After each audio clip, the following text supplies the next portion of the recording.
Well, one of the newest and toughest venues on the ACC directory is Papa John's Cardinals Stadium here in Derby City, where today a homecoming of sorts, not only for Bobby Petrino and the Cardinals, but also it's homecoming weekend here on the U of L campus as we join you for Game 2 of our ACC College Football Saturday doubleheader.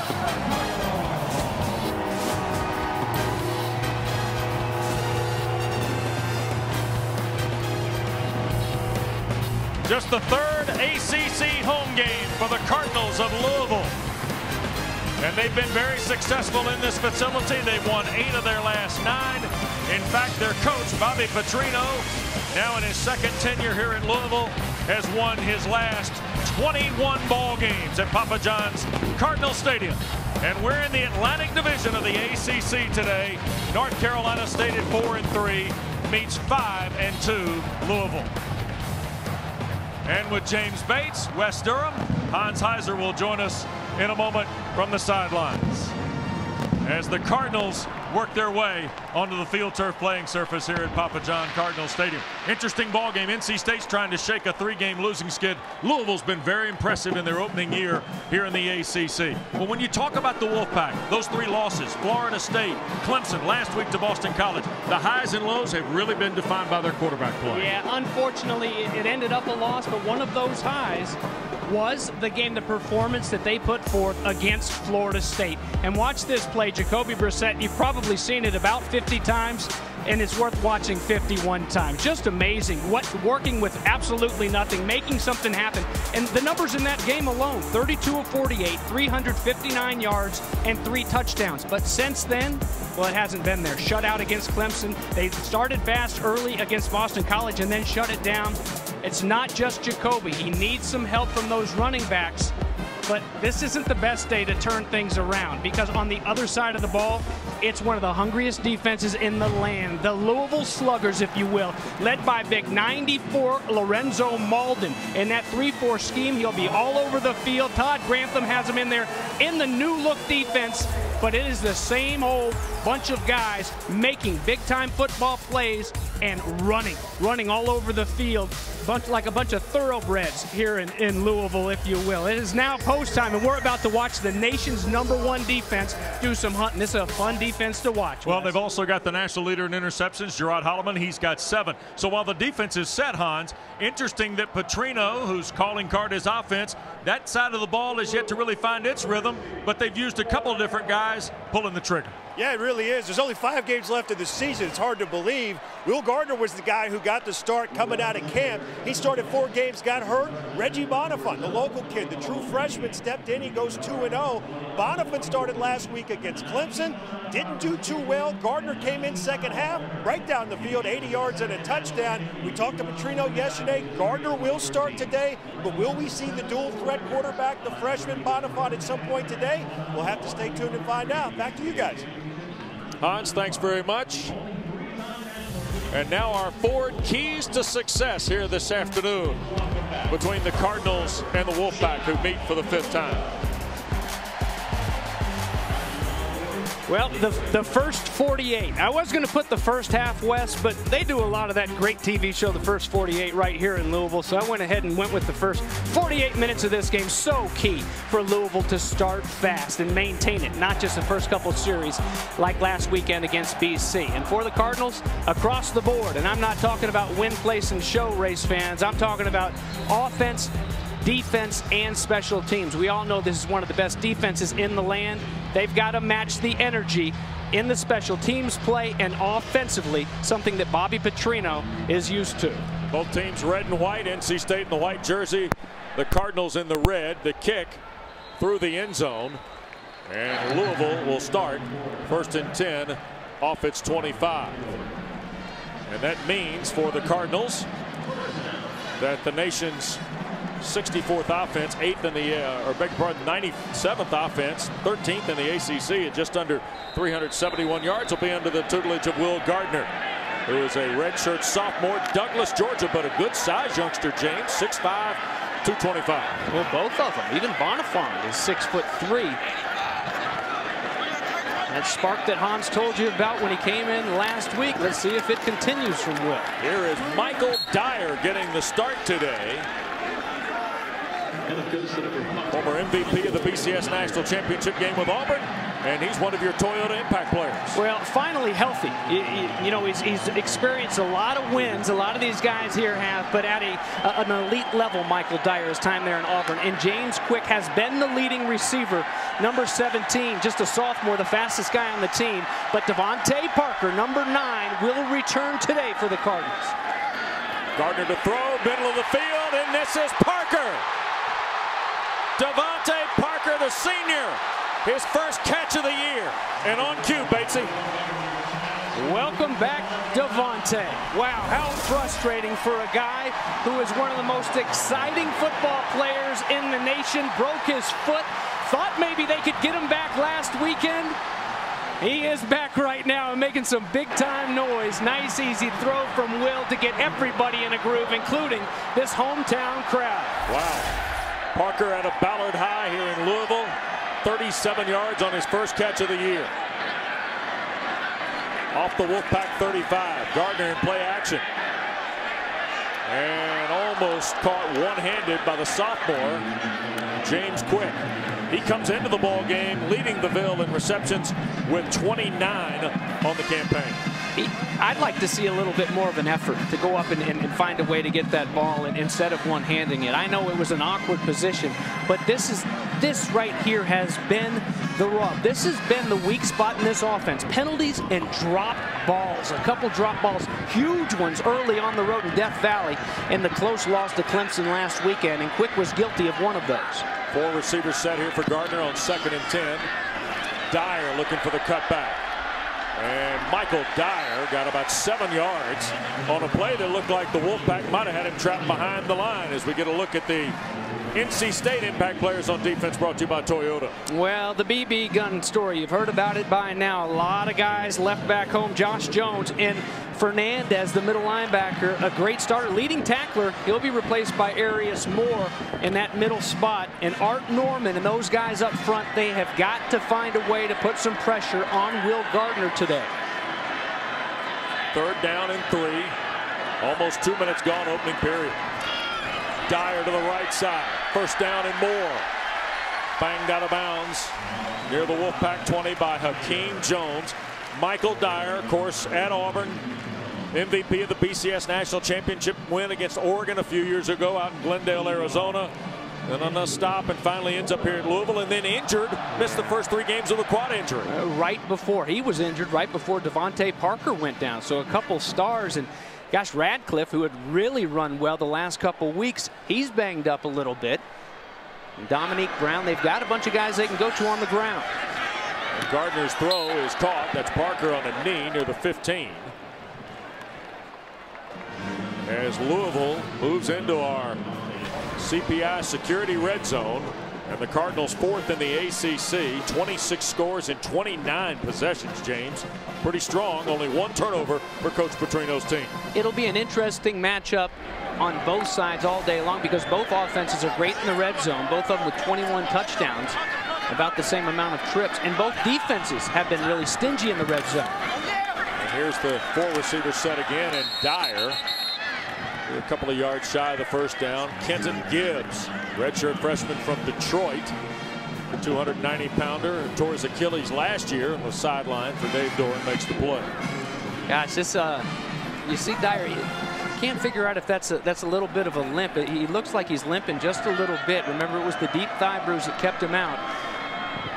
You see how hungry he is. They're sitting there having to watch a sophomore and another senior, you know, and sure that some of those carries you'd like to have as yours in your senior year has been frustrating. Hope he's okay. Here's the I-backs in a 3rd and short now. Well, tight end to the left, and it's Parker and Quick to the right.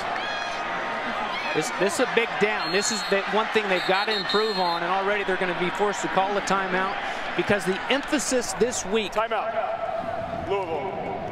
Their first charge, timeout of the half. The emphasis this week was 3rd down and short. 4 times against the Clemson Tigers. In the loss, they were stuffed on 3rd down and short. How about this? 4 out of the last 5 games have been on the road. You think they're happy to have the Cards back in Louisville? We're rocking early. Well, scoreless here on the opening drive of the ball game. Louisville set to run their 8th play, but it is 3rd and short in an area where the Cardinals, as James, you noted, going to break, have struggled. Last week, 1 of 17, 8 of their last 33. Gardner to throw. Inside, Rogers the catch. Touchdown, Louisville.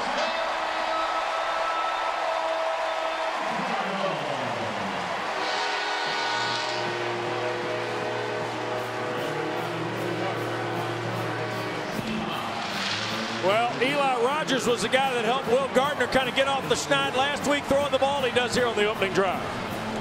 Well, and the senior made it easy. They brought a blitz. You've got to protect the middle. Everybody's gone from the middle trying to put pressure on that quarterback. They didn't get there in time. That's a nice conversion, isn't it? Point after is good.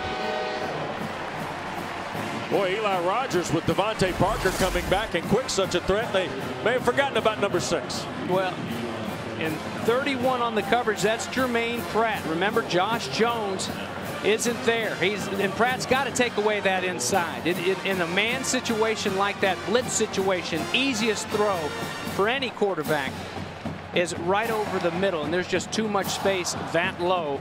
And they rolled the dice and got burnt. You know, it's the way it goes, but you got to know what the rest of the defense is doing when you're out there on an island. Well, we got a big week 8 in the ACC. Louisville off to a good start here in the Atlantic Division against North Carolina State. But boy, the transaction news this week involved Deshaun Watson, arguably one of the best offensive players in the league. Broken hand, screws in it, out a month, maybe 6 weeks. How about Duke Johnson now? Last week against Cincinnati, passes Santana Moss as Miami's all-time all-purpose leader, and he's 4th all-time in rushing now. And then tonight, Batesy, Tallahassee will be the address for 2 of the brand names in college football, Florida State and Notre Dame. John Wallace will kick it away. Matt Days, who had the 50-yard return last week against Boston College, catches it in a sprint, and boy, got blasted just shy of the 30-yard line. And Keith Brown and James Sample down there. But here's a look. Those are the household names you know and love in college football.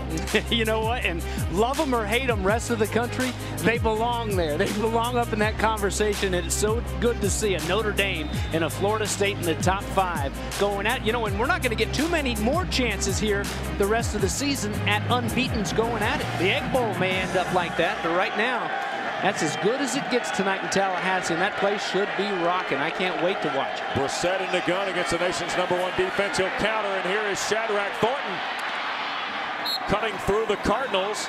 James Sample finally nudged him out of bounds at the 49. It's a 21-yard run by Shad Thornton. Boy, this is big. Good job by the offensive line to open up that hole. And why it's so big, because they have to get back to the ground game. They really strayed from it early last week, just down 10. Remember, it started 14-14. They were moving the ball on the ground, but then they went away from it when they got down, and they didn't come back, and it was a one-dimensional team that didn't look very good offensively. Trying to get to the outside. This is Days looping around, and he's banged out of bounds by Terrell Floyd. So quickly, NC State has thrown 2 big run plays at the Cardinal defense. This one 17 yards. Here they hit him inside, and then they come back outside. Rob Chris getting the edge sealed right there and creating the space. Well, it's timeout for an injured player. And shaken up on the far side is Stephon Lewis, a freshman from West Palm Beach. And with Jonathan Alston and Jamichael Ramos sidelined as part of that off-field incident that Dave Doran had to suspend those fellows for at least a ball game earlier this week, NC State can ill afford an injury in the receiving corps. It's, well, the receiving corps, you know, really across the board, this football team, they are so thin. What was it, 8 was the final number that stayed back in Raleigh after the unfortunate incident? You know, just kind of kids being kids, but you got to be smarter. You know, this day and age, something's going to get hurt and people are going to find out, and it's unfortunate to this football team that those guys left them hanging, and they're back there and can't help them try to get a much needed win, what would be the first ACC win for Dave Doran. And I don't know, I didn't see a 75 T.Y. McGill big defensive tackle in pregame are out there on that first series. So there are a bunch of bodies that they don't have with them today. The guys that are out there, they got to keep them healthy and keep them fresh. NC State playing from the gun on their first 3 snaps. Brissett to throw first time today, and that's Thornton. Sample knocks him out of bounds at the 31-yard line. So it'll be second down for NC State. Here's who's not on the list for the Wolfpack today: Fernandez, Jones, Austin Ramos, Jones, Justin Jones, Pharaoh McKeever, and Mike Stevens. And then James, we noted in pregame, T.Y. McGill, who had some big plays last week. Second down. Brissett on the move where he's dangerous. And out of bounds at the 26, James Burgess, the Mo backer, out of Todd Grantham's 34. Shut him out right before the first down mark, so it'll be 3rd and short for the Wolfpack. Boy, this is the straw that stirs the drink, though, James. It really is. It wasn't a pretty couple weeks for him, but he's fun to watch. He uses his legs a lot, but he's not a speedster. He's not a guy that's going to outrun everybody, but he's just shifty enough to buy plenty of time, and he can move when he needs to. Picked up a big 3rd down and 11 against BC early. Here's a 3rd down and short they need to convert on. To throw inside and off the hands of Valdez-Scantling, the wide receiver. Fake the handoff and then threw for Valdez-Scantling, and let's see if Dave Doran goes for this. Well, Valdez-Scantling has got to hold on to this football. It's a great play call. Great play call. Sell the run, play action pass, and they'll stay out there and try to convert. A little taste of your own medicine, Louisville. It's Bobby Petrino usually going for it on 4th down. I like this early call by Dave Doran, though, if I'm for the Wolfpack. Oh, absolutely. You almost have to. Talk about nothing to lose. Can they make it happen, though? Crowd roaring at Brissett. Out of the backfield, the catch and reach. And marked inside the 25 at the 24, but I don't know if Matt Day's got enough of it before Keith Kelsey banged him out of bounds. He didn't. Well, the son of the former Florida Gator made a huge stop on 4th down. Well, my old teammate too, Wes. I'm fired up for him. He made the drive up from Gainesville. Kelsey Jr. from Gainesville High School, Purple Hurricane, knows where those sticks are. Look at the open field tackle, turning it on, and look at the excitement on that sidelines. There's Todd Grantham right in the middle saying it's our ball.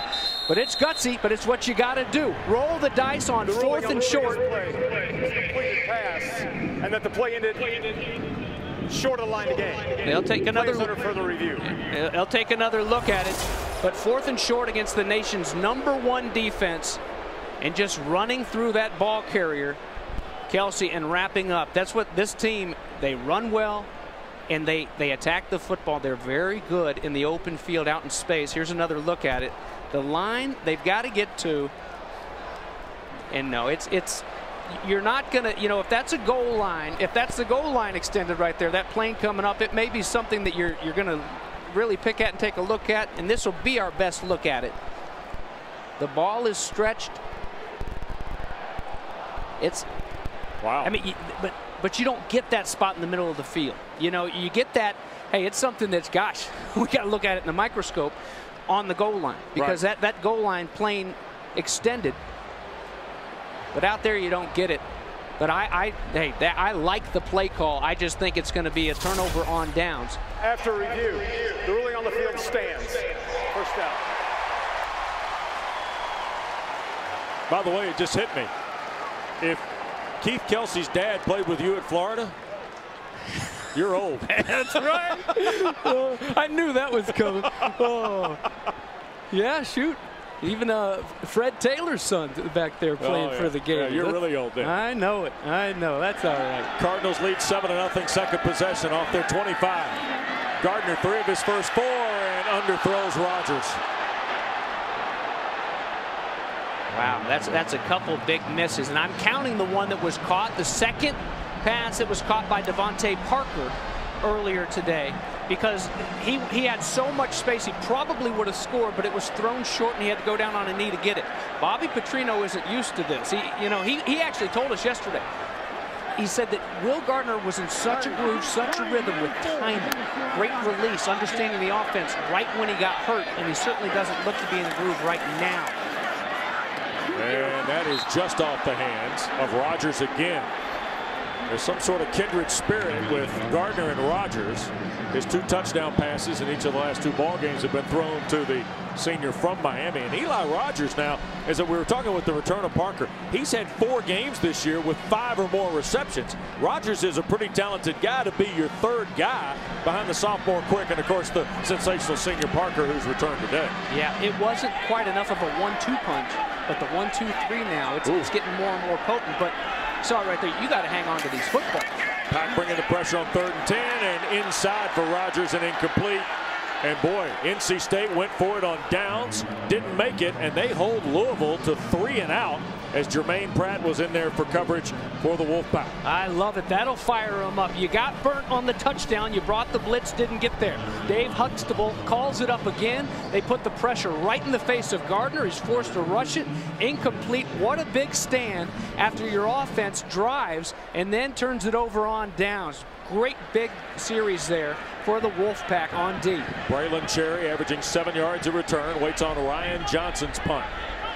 Johnson is 9th in the ACC, 41.6, 12th in net average, and gets this one away. Cherry makes the fair catch just inside the North Carolina State 40. So Louisville's touchdown, Gardner to Rodgers on their opening possession, is our only marker in the game here at Papa John's Cardinal Stadium. NC State's second offensive possession originates from its 39. Days and Thornton, and that's Shadrack Thornton in motion, and Matt Days the carry, maybe 3 yards on first down against the tough Cardinal defensive front. And here are the Toyota Impact players on defense. Yeah, tough front, a front that flies around. It also takes care of guys behind him like Keith Kelsey, eating up those blockers, and Keith Kelsey free to go sideline to sideline. And how about number 8, the junior safety, 7 picks already this year, leading the nation. You know, you hear ball hawk a lot. We use it a lot. But that guy is truly a ball hawk right there, number 8. Here's an injured Cardinal down. That is Vatuve, the defensive end from Patterson, California. Originally started his career at the University of Washington and went to San Mateo Junior College. And James, you just mentioned our hardy star to watch, and that's the redshirt sophomore from Miami. 7 interceptions. You know, at this point, if a guy has 3 interceptions, maybe one of them was because of great defensive play, and one might have been hit, one might have been just a bad throw. I really believe Holloman's study, his understanding of the football game, the way he understands route progressions, the way he can break on that football, all of it combined, and the fact that he is a student of the game is really what gets him in the right spot so many times. He's fun to watch against the run too. 2nd and 7, and Thornton tries behind that left side of his line. Rob Chris, Joe Tooney, but runs into B.J. Dubose among other Cardinals. And here's State's impact players on offense. Goes without saying, the back's got to have a big day, but they also need to be able to catch the ball and make some big completions. Bo Hines got hurt last week. He's back this week, and I think Greenidge, the tight end, has a great future. Had a good week, good catch last week, a touchdown. Let's see if they can help him convert now on 3rd down and 5. The set in the gun. Pumps. Gonna throw and look. Oh, what a running catch. Valdez Scantling couldn't hang on, coming out of bounds. It looked like it was Hines who maybe was the intended guy, and Valdez Scantling made a play on the ball, but he couldn't hang on. James Burgess was the guy moving on Brissett from his linebacking spot. How about the front end of it? Watch Brissett, while he's getting hit, able to put it out there and just give his receiver a chance. It burned him a little bit last week with an interception. And Valdez Scantling almost had the foot down if he was able to hang on to it. I don't think he got either, though, so it's a moot point, but a nice stand there by the nation's #1 D. James Quick got the kick away. 2 Cardinals collided and a penalty down as the ball served up by Will Ballman, goes into the end zone. And Louisville's got a player shaken up in the process. Personal foul. Roughing the kicker, number 3 of the defense. 15-yard penalty. Automatic. First down. Charles Gaines is the injured Louisville player from Miami Central High School. Wes, this is the best cornerback. It's one thing. You like to have all that speed. Those players out on special teams. You know, let's hope that it's just getting the wind knocked out of him, because he took a helmet right to the stomach. A little friendly fire out of all that with Pasayo, another wide receiver. So Charles Gaines, who also is one of the kickoff return guys, making his 18th straight start today. From time to time today, you're going to hear us refer to Miami guys, of which Gaines is one, and that's part of Charlie Strong's administration here. Yeah, Charlie Strong, you know, mentioned earlier Keith Kelsey, a teammate of mine at the University of Florida, and they're going to spend some more time there with Gaines. But one of the coaches that was on those staffs then was Charlie Strong, and it's one thing he did. When he became a head coach, he went right back down to the bottom, down to Miami, Florida. Teddy Bridgewater was a Miami guy? Oh, absolutely. Yeah. Northwestern Bull. They've got quite a few guys who played for Billy Roll down there at Northwestern. And there are a lot of kids that nobody else really gave a chance. Lorenzo Malden isn't a Florida guy, right, but he's a perfect example. And Charlie Strong, he gave them all a chance. You know who else gave a lot of these guys a chance is Uncle Luke. Yeah, Luther Campbell has really helped a lot of these young kids. And here's a Miami Central guy now, slow to get off the field. Well, hopefully he's okay. Penalty called on Gaines extends the drive for North Carolina State into Louisville territory, just outside the Cardinal 41, as you see the youngster from Miami, Charles Gaines, make his way to the sideline. And NC State now, by virtue of the Cardinal penalty, gets a fresh start here. One more chance, you know, just to finish up that too. I was thinking last night as we were driving around beautiful countryside, it's quite a change of pace for a lot of these Miami kids, you know, to come up here. It's fresh air, literally. So the penalty gives State new life after the punt, and a little middle screen here for Days, and the Pack gets it toward the 35-yard line. Well, big week 8 in the ACC, and Duke has now beaten Virginia. First loss in league play for Mike London's team. Both schools 2-1, and Duke has got 6 wins. Georgia Tech will play for their 6th tonight later in Chapel Hill. Boy, and look at the chaos in the Coastal, Batesy. Back-to-back huge wins for Cuts guys. We beat Georgia Tech in Atlanta last week and followed up with Virginia, their first loss. Thornton got about a yard. And so coming up on 3rd down for NC State at the Cardinals' 35-yard line. They've done a good job. You've seen a couple of things. They've done a good job cutting Lorenzo Malden. That right defensive end, he'll be lined up on this play, getting his hands down, not letting him knock down passes. Also to slow up those big rushing defensive linemen, throwing in some screens. Here comes another 3rd down and short. This defense, best in the nation on 3rd. Days in motion. Here's Brissett keeping first down, NC State. Off the read option, James, Jacoby Brissett that time kept the football. Yeah, it wasn't designed. He wanted to go down the field, felt the pressure, and just the presence of mind. What's going on around him? What's ahead? And where do I need to get? Just enough for a first down and just enough with those legs to move the chains. Boy, was it a big 3rd down and 11 that he converted against BC last week. He keeps the drive alive right here against the #1 defense in the land on 3rd down. 2 tight end look. They're going to try and run the football.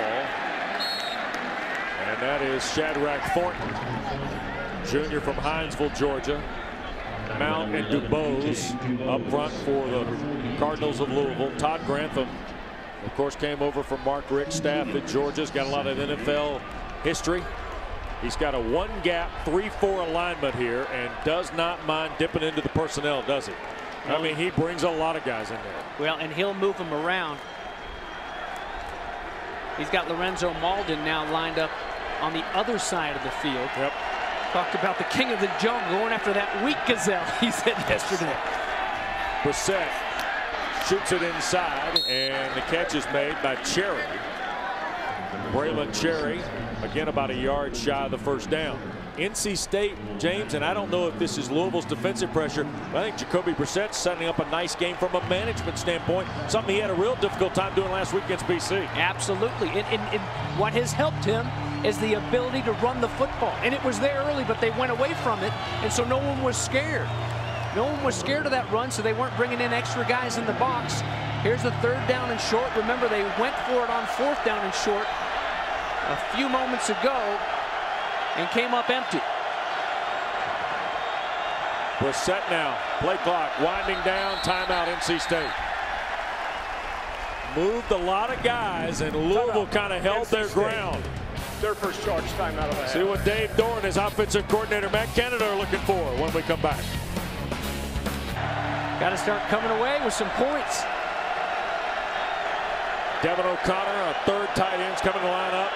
Jalen Samuels is the big back to the left of Brissett. Hands it to Thornton, trying to get the edge turn. Stretches it out, will have the first down, and Gaines, who was in the ball game, Gaines has returned. James Sample knocks him out of bounds at the 16. It'll be an NC State first down on the run of Shad Thornton. Great job by everybody putting a hat on a hat and getting outside. There you see Kelsey's going to get over there from his middle linebacker spot, but a little too late. And the chains will move. Pistol look for Brissett. Looking to throw. Gives ground. Backside. Looking for the tight end, Greenidge.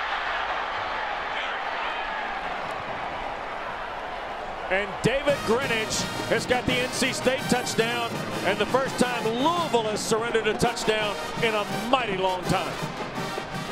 Well, we made him one of our key players of this football game. He's a great blocker. We've seen, watch the hesitation, the staying in. Everybody's kind of like counting off on him. He looks like he's going to stay in and block, turning back, and a beautifully thrown ball. A great job, both by Greenidge to sell it and then go to the corner, and Brissett to put it right there on target. Sadie's point after hits the upright and bounds away. And the first time in 29 tries that Nicholas Sadie's missed an extra point. And Dave Doran probably can't believe it either. I know, and he's trying to stay positive. You feel for him over there, just doing all he can to come in and win a football game shorthanded. You score a touchdown, looking pretty good offensively against the #1 defense in the nation, and it's just a momentum killer. An extra point, and now you're, instead of tied at 7, you're behind in this football game. Well, it's just things that can't happen. James, and NC State got new life on this roughing the punter penalty. And boy, Brissett converted some stuff on the ground. Nice management of the game, though, by the Wolfpack on offense. Absolutely. New left tackle in the game. They sat down Tyson Chandler over there. Rob Crisp on the left side. He really has had a good game against Lorenzo Malden and helping to convert there on that last run play. And Jacoby Brissett is back into a little bit of that rhythm that we highlighted off the top. The way he played against the Florida State Seminoles. Now, can they maintain? Can the defense continue to slow up Will Gardner and this Louisville offense? And can the offense keep with this balance? 5 out of 7 is Brissett, 33 yards, and the score. The drive was 10 plays, 61 yards. And, of course, extended by that roughing the punter penalty against Louisville. And the wind is whipping around here at Papa John Cardinals Stadium. And so now the Wolfpack will summon Sean Boone, who's expected to see a good bit of action today from Palm Beach, Florida. Well, no, it won't be Boone. Instead, Daquan Nichols, another freshman, Rockingham, North Carolina, will come in and lend the index finger. Always, I think, one of the most precarious jobs. Well, he better keep it on there. He's going to lose that job. Look, they're changing up again. Yeah. We're going to get a third guy? No, just a little encouragement from Travius Wright. And Wright's a sophomore, so he would be regarded as experienced in the index finger game. I wonder what the depth chart looks like. We don't get a 2 deep on the index finger. No, we don't get a 3 deep for sure. And And Sadie hammers it over Radcliffe's head through the end zone. Louisville will play from its 25. Well, next Saturday, our ACC College Football Saturday package stays in the Atlantic Division. Dave Clawson is in his initial season at Wake Forest, and he'll meet Boston College. Oh, Adazio's Eagles with the week off. Or no, they're playing Clemson after the win in Raleigh after the week off. So it'll be BC and Wake Forest. And there is Tyler Murphy, the leader of the Eagles, and a big ball game last week in the win in Raleigh. As Louisville gets little to nothing on first down with the running of Michael Dyer. All these new head coaches in the ACC, Adazio really one of them. Talked about Dave Doran today coming in looking for his first win at NC State as the head coach in the ACC conference. And you know, it's Dave Clawson's finding out how tough it is. It really makes you appreciate what an incredible job Jim Grove did in his run as the head man there in Winston-Salem. Gardner on the far side, Eli Rogers the catch. It'll be a gain of about 6. It'll be third down. You know, you look at the Wake Forest program, and it's such a tough school to get into, and you're kind of on your own. It's, you know, it's not like everybody at that university, and not to take anything away from it, because it is such a great academic institution. But you're on your own in a lot of ways with getting kids in there that could easily get into a lot of other schools. So you're not getting the kids, you're not beating North Carolina, NC State, and Duke at times for these kids. Parker, another catch, holding on to the slant route against Jack Tocho. Boy, that's well defended and a big-time throw by Gardner. You're absolutely right. We saw a couple off the mark where it was, you weren't sure Will Gardner was ready to come back into this game. This was a tough one. It was a nice route. You know what I like to see about that is Devontae Parker, the chop, chop, chop, chop, chop. If his foot isn't all the way there, he's not able to get that stick off of the mark with the press coverage. He's back. Offensive coordinator Garrick McGee right there in that shot. He's got to be happy as well. Bobby Petrino, of course, calling a lot of these plays too, as he always has. Gardner on play action, a little bootleg back here to the near side, and it is caught. Holding on to it is Charles Stanberry, their third tight end behind Gerald Christian and Keith Tobridge. And Stanberry makes the grab just a couple of yards on Gardner's 6th completion in 10 passes here in the opening period. You know what? That's outstanding by Arius Moore, because you boot a guy, play action goes the other way so many times. Even seniors at linebacker will forget to go find that tight end. Well coached, and a guy who's making his first start because Fernandez suspended for this football game. Good job. Second down, give Dyer. Well, Michael Dyer across midfield, and another Cardinal first down. Rodman Noel makes the play from his linebacking spot in the NC State 4-2-5. Well, just when you go and pat a guy on the back, though, this is tough. You know, everything bends back, and Dyer making him pay on the run. It was a missed tackle that time by Moore. Good to see number 5, who left the game earlier. He called the sideline. He said, you know, need some help, kind of hobbled off a little bit. The thigh bruise seemed to be okay on that run to move the chains for this offense. Parker back in the ball game. Strong eyelid from Petrino's team on first down. And Gardner dials Parker again here on the near side, and it's ruled a catch, and then the ball popped out when he hit the ground. The head linesman here in front of the Louisville bench has called it a completed pass to the 41. Justin Burris coming up to play hard for NC State at corner. I mean, it was really exciting to see all the different things that have transpired with facilities and new SAC buildings, new libraries, new places for our players to stay.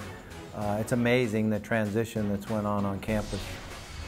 Well, as we rejoin you, second quarter action here at Papa John Cardinal Stadium. Pleased to be joined by the Director of Athletics here at the University of Louisville, Tom Jurich, who celebrates his 17th anniversary next week, right? Next week. Well, congratulations and welcome to the ACC. We got off the plane yesterday, greeted by a big sign, welcome to ACC country. Huh? We couldn't be happier. We feel so blessed and so thankful, and it's a great fit for this university and this community. And the homecoming game is a 7-6 contest as we rejoin the action on the field here, and Tom's going to be good enough to spend a few minutes with us here as we watch the Cardinals go to work here.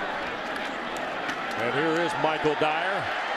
toward the NC State 35. In your 17 years here, and it's been remarkable, James and I noted it yesterday, just the landscape change at the University of Louisville and what it's meant to athletics, Tom. Well, it's been great for the entire community. Like I said, everybody pulled together. This has been a community and a team effort to make us grow so rapidly. I mean, we've gone from Conference USA to the Big East to the American, now to hopefully our final home, the ACC, and it's going to be spectacular. And I think for us, the sky's the limit.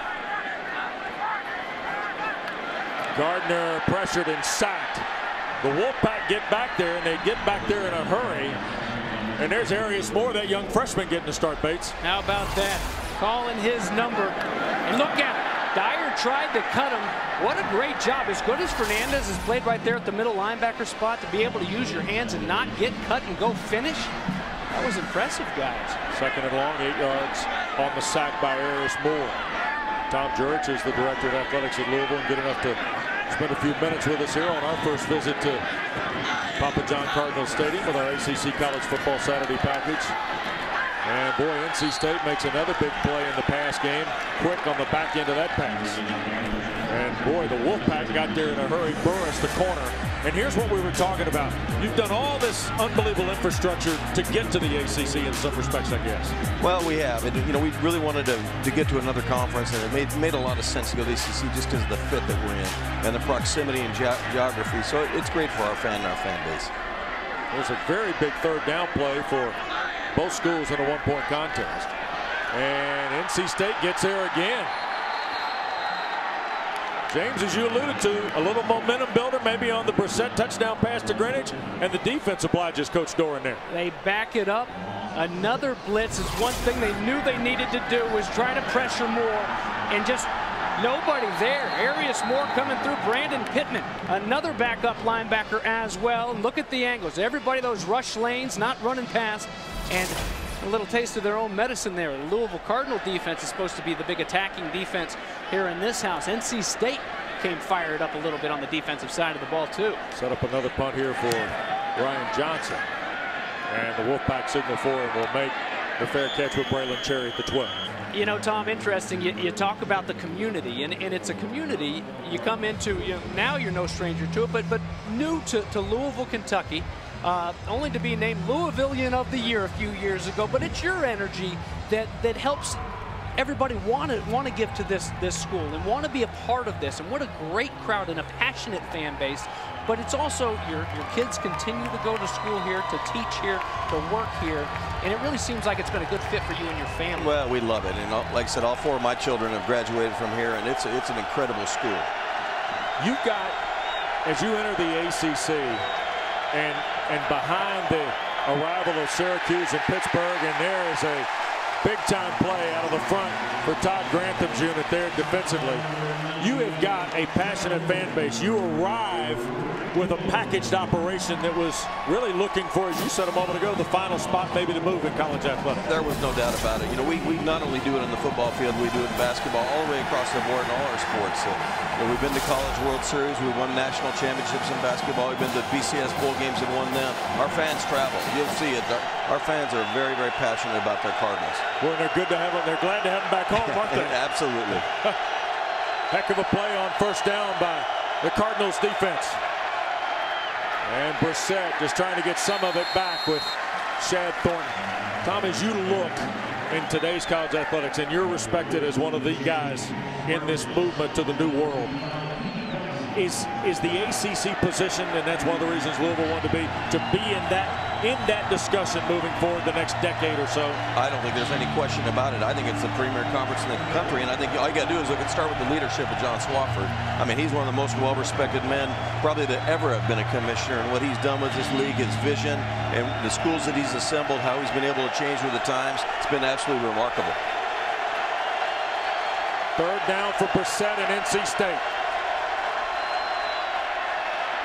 And they actually went with a little wildcat behind Shad Thornton. and NC State's going to come up short. Well, I can't tell you what it's meant to see Louisville's arrival in this league. As somebody who grew up around the league, I was very excited to hear you guys were going to be a part of it. I know Dr. Ramsey and your administration are excited too. Oh, it's great, and we have a terrific president in Dr. Ramsey, and it's a lot of fun here. And believe it or not, everybody's on the same page. I think that's why we've been able to be so successful over the last 17 years. All the way from our students to our faculty to the administration, to the presidents, the trustees. It's a wonderful, wonderful environment to work in. Will Bauman going to punt here. Well, this is the first of what we hope is many visits to your great city.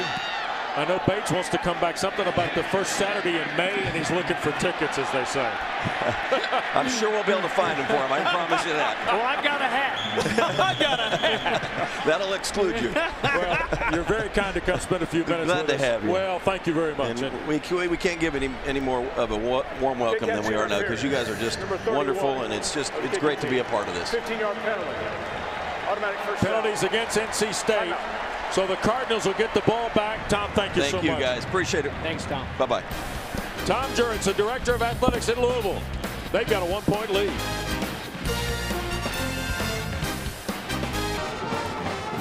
Well, a quick look at our Quicken Loans game summary, and you see that the total number offensively for both these schools is pretty close, and third downs is 5 out of 10. Well, a little bit better. And look at this. Devontae Parker, welcome back. 4 catches already, 57 yards. His offense has the ball in really good field position as well after the penalty. While we were visiting with the athletic director, Tom Judge. There's a little toss and a little reverse. Marker down quick on the reverse. Double reverse back here to the near side, and will not even make the line of scrimmage. And I think James Quick got rolled up by his own offensive lineman, Jamon Brown. And hopefully that is just a slight twist of an ankle. Hold for 89 offense. 10-yard penalty. Repeat first down. And the hold is against the tight end, Keith Tobridge. But of more concern is the injury to James Quick here. Here's the end of it. Oh. It's like, his ankle got caught underneath there, and it's gosh, and just when you get Devontae Parker, we just showed you the numbers that Parker had, and here's the guy's the fastest guy on the team, a track star as well, trying to take advantage. Good job. Let's not look past the job that was done defensively by North Carolina State.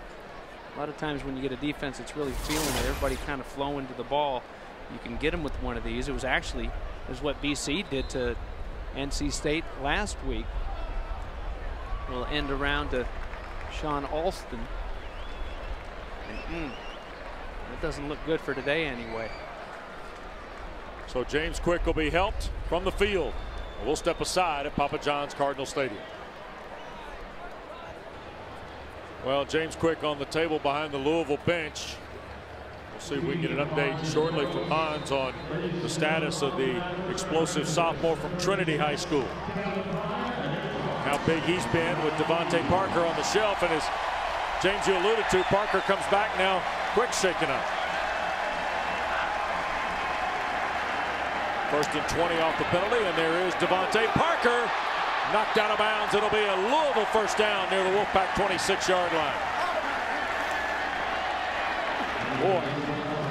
This is what you get from number 9, running the clean route, and Gardner's really starting to feel it now. Connects with him, and then you got to bring him down. That's 2 missed tackles right there, and lucky that it wasn't off to the races in the first touchdown of the year for a guy who had the most touchdown receptions on this football team all 3 previous years, this senior Parker.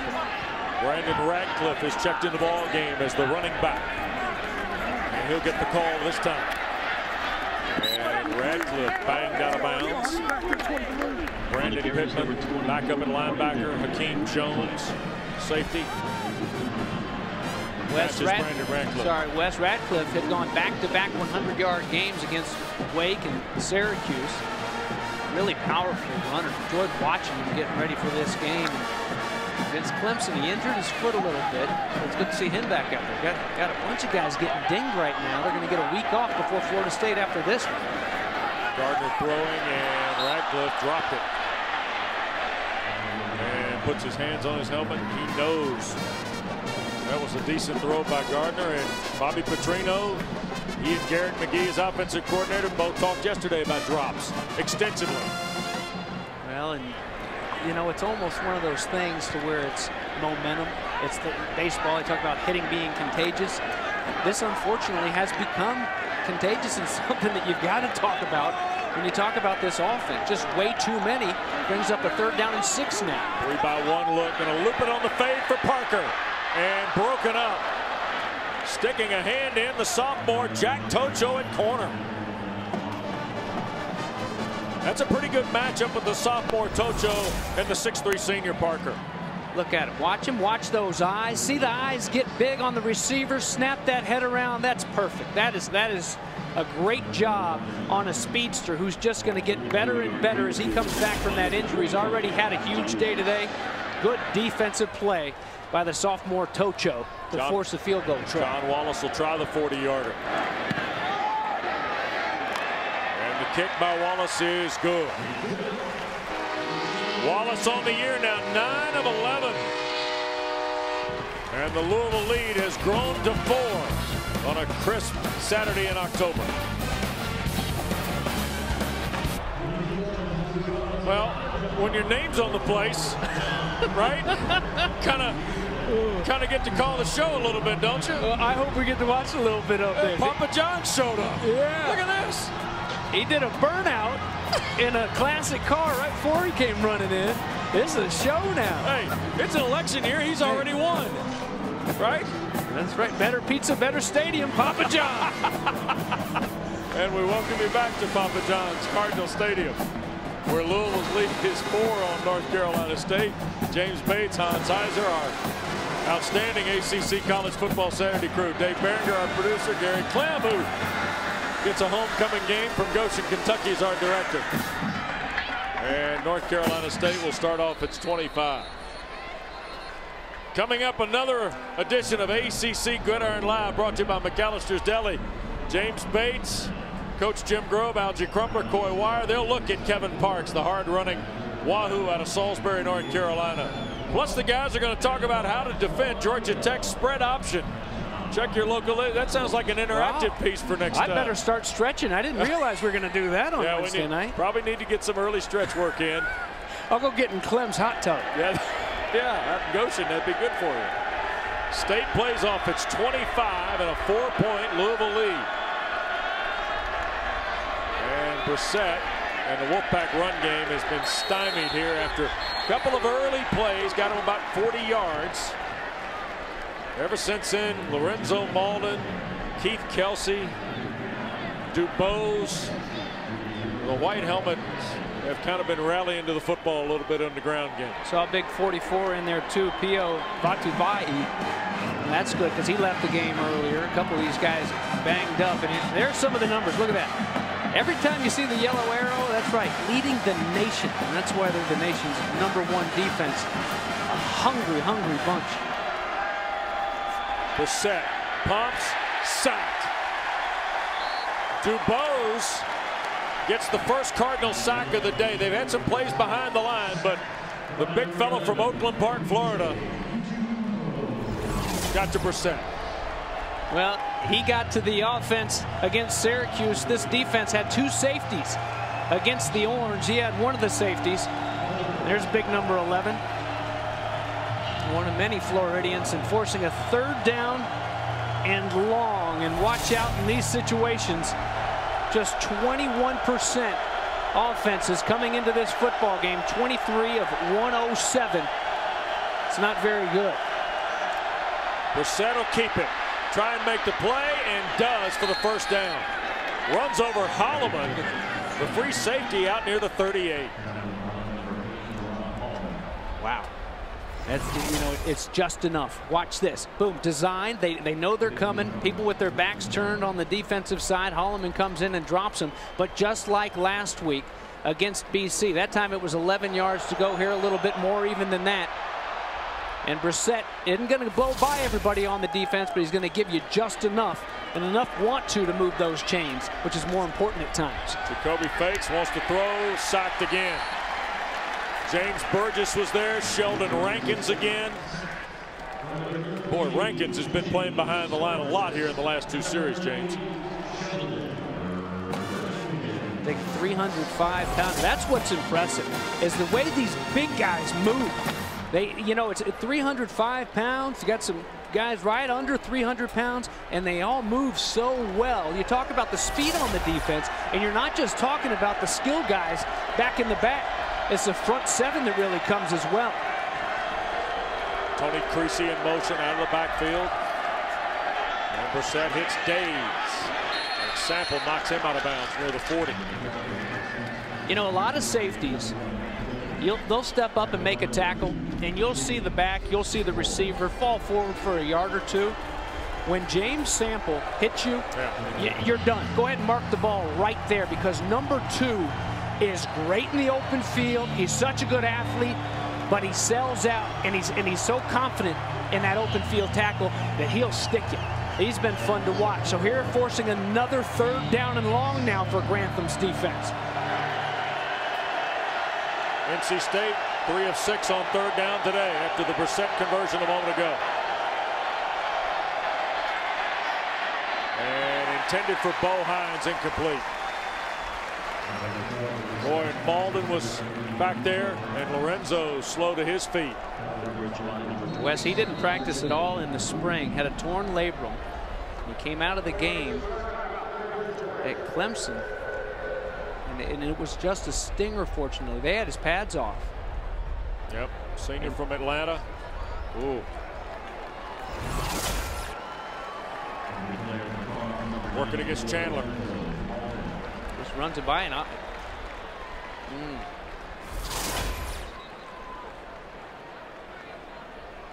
You almost wonder if it's when he pushed him off. I mean, 30 tackles, 10.5 of them for loss. Half of those are sacks, James.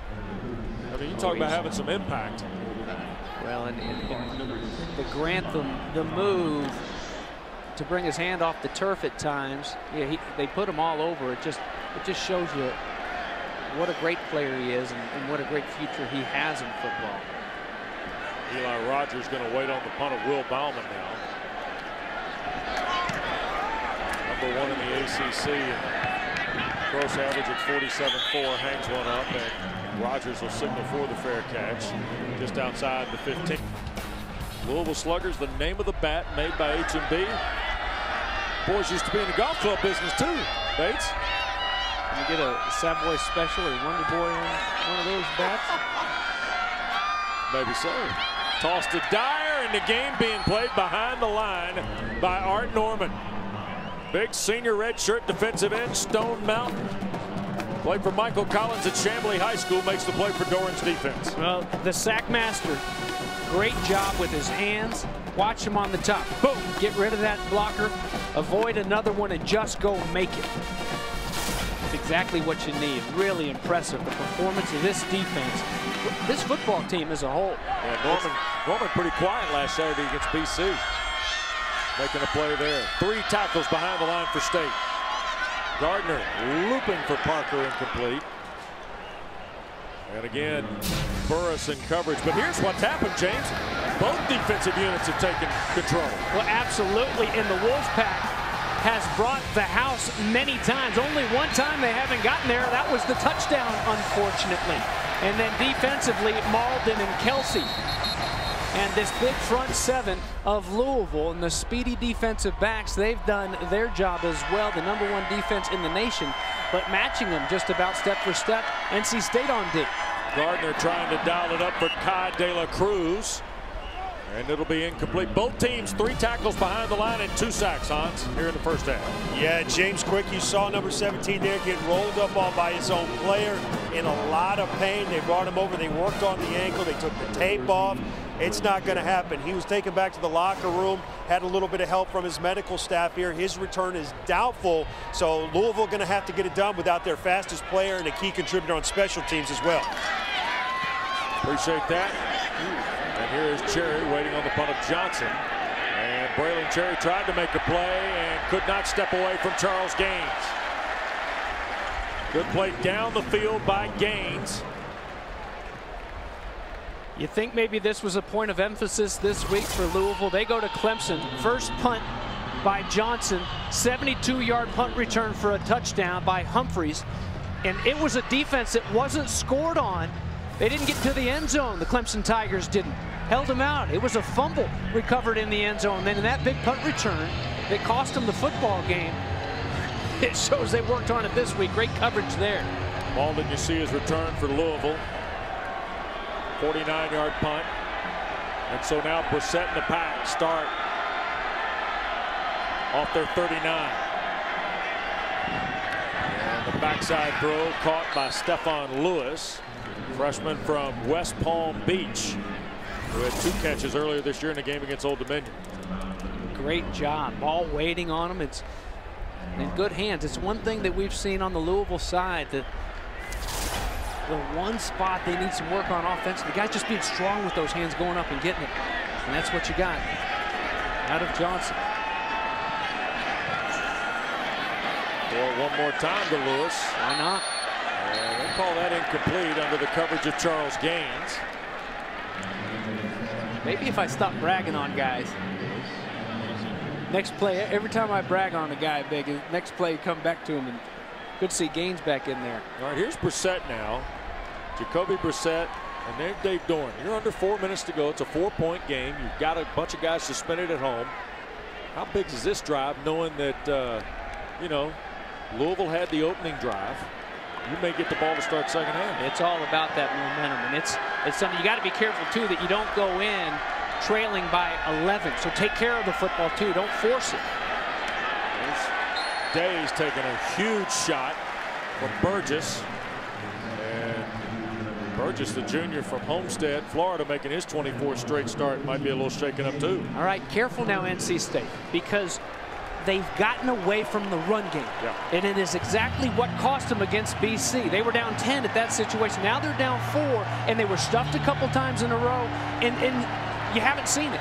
So it's a Louisville defense that has stopped kind of worrying about the run. They're not bringing anybody in to help against the run. They're worried about the pass right now, and right now they got to worry about that 41-yard line, defending it, not letting them get there.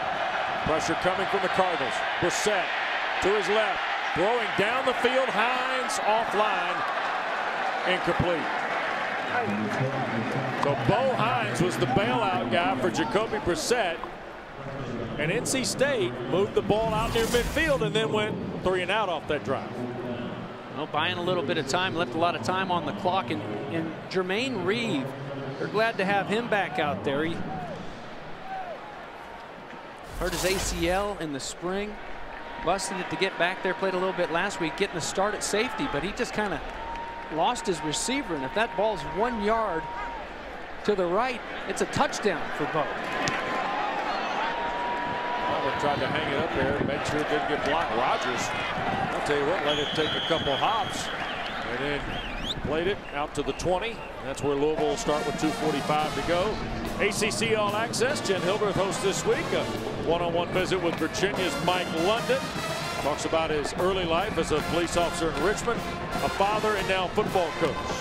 Join Jen. Check your local listings for ACC All Access. So NC State about 7 plays and then a punt. And now Louisville starts off its 20.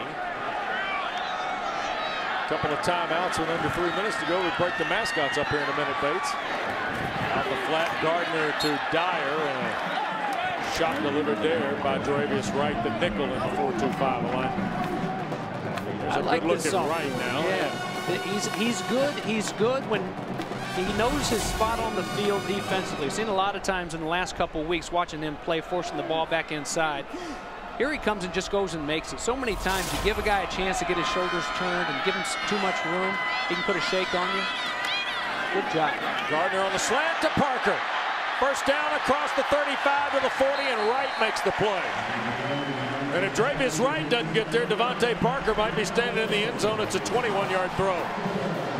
You think number 9 is happy to be back out there? Watch him up top. All right, makes one guy miss. He sees that paint about 70 yards away, and oh, he wasn't going to be denied. Finally, you're right. Wright gets over there to knock him down. But they're moving now. Want to put some points on the board before they go into halftime. 6 catches, 100 yards in the first half for Parker. They sling it out here to Dyer. And he'll get toward the first down stake at midfield.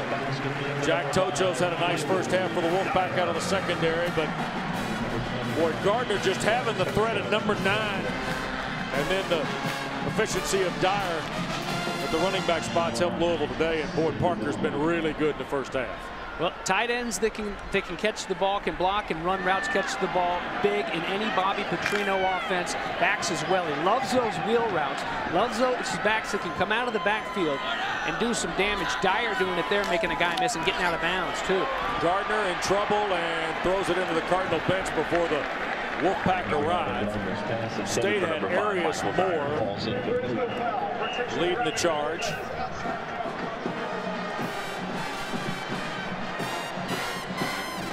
So Bobby Petrino's team on 3rd and short. And here is Reggie Bonifant in the game.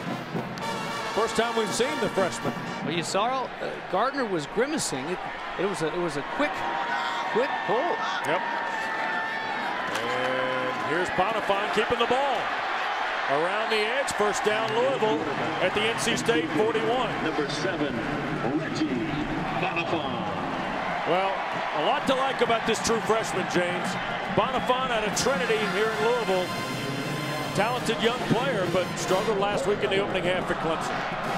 Yeah, he's been through a lot. Lost his father just a few weeks ago. He didn't graduate early, so he came in shorthanded. And Parker on the back end of the throw from Gardner. And another Cardinal first down with 1:05 to go in the first half. Needless to say, Bonifant coming in, a planned play, and it works. This works as well. There's a receiver who's going to go up and pull it down. Devontae Parker having a huge first half for these Cardinals. NC State wants a timeout. Timeout. NC State. Maybe to slow the momentum as much as anything of what Will Gardner has done. 13 of 22, 143 in the score, of course, to Rogers to cap the first drive of the day by Louisville. Meanwhile, Dave Doring's team, and we talked about the last offensive possession for NC State and maybe what kind of premium. Look here what's happening for the Wolfpack defensively. How much it would have meant for that offense, and you're exactly right.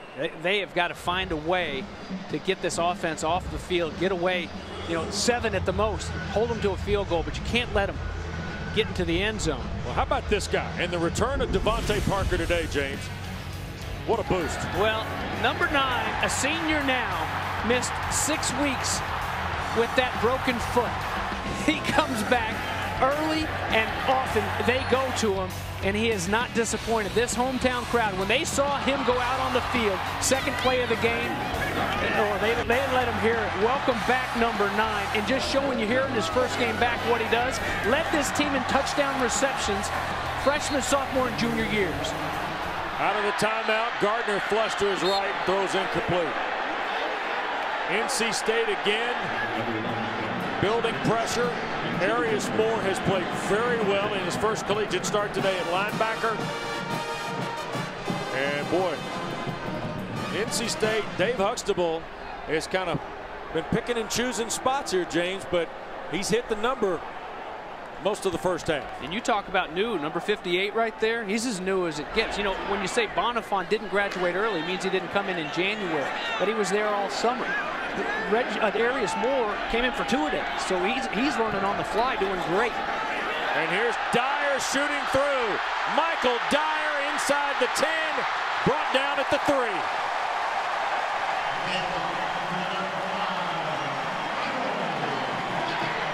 Well, you add the elixir of Parker and Dyer healthy to the lineup for Bobby Petrino, you get a little of this. Wow, and just look at it. You got to feel good for him. He's been hobbled, hasn't been able to get out there and do what he's used to doing and play at a high level. You mentioned earlier the MVP, that BCS National Championship game back at Auburn, and then bounced all over, just trying to find a fit and get back on the football field with some off-the-field trouble. And look at Michael Dyer, the senior, and his numbers here today as he gets the start. And he commands respect. We talked to the coaches yesterday. He's a very vocal leader, very confident kid.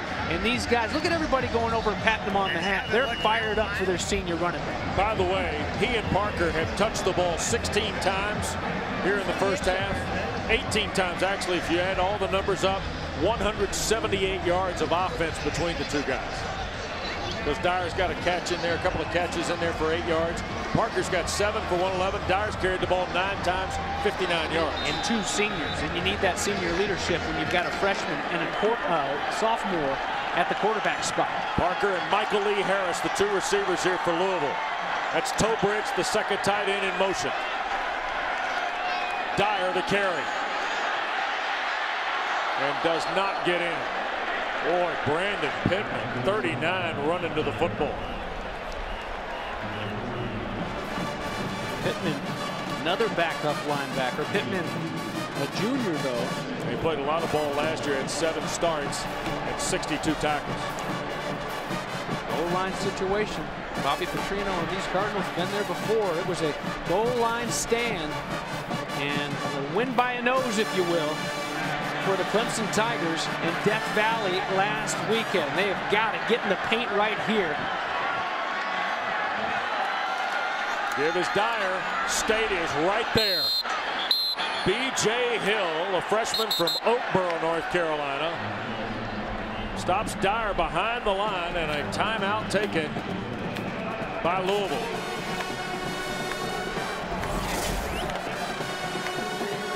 Wow, look at the penetration. Not just one guy, but about 3. Hill leading the charge. But look at low pad wins. Look at all the guys in the white jerseys just get down low and walk those offensive linemen back. And immediately they're in the lap of Dyer, not giving him a chance to use those quicks and not giving him a chance to use that power. So now you're inside the 1 and dropped for a loss of 2. And now it's 3rd down and goal from the 3.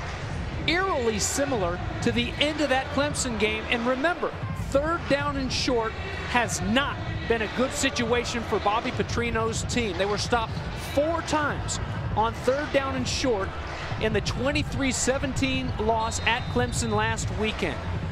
Boy, is this huge for both of these teams right here, these next couple plays. No timeouts left now for Louisville.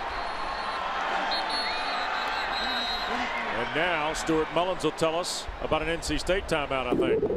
Timeout. NC State. This will be a 30-second. Well, timeout. Dave Doran's team now has seen Louisville just past the 200-yard mark in total offense in this first half. There have been moments. Now, all these suspensions on the defensive side, Fernandez, Jones, McKeever.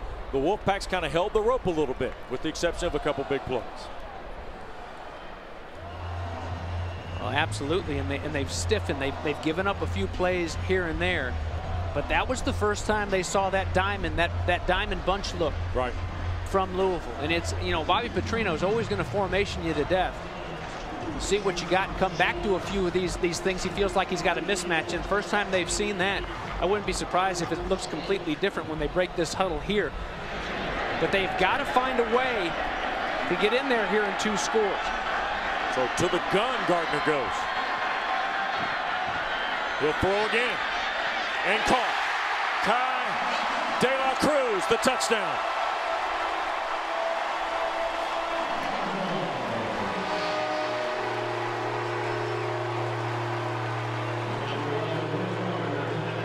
Second touchdown catch of the year for the redshirt senior, Montvale, New Jersey, Kai De La Cruz.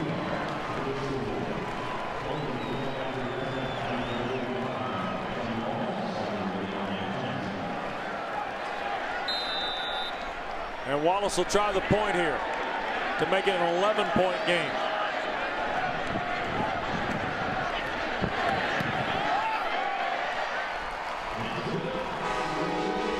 James, a bunch look again, and Gardner sorts it out, I guess. Yeah, good job protecting up front by the offensive line. There were 3 receivers there in that bunch set.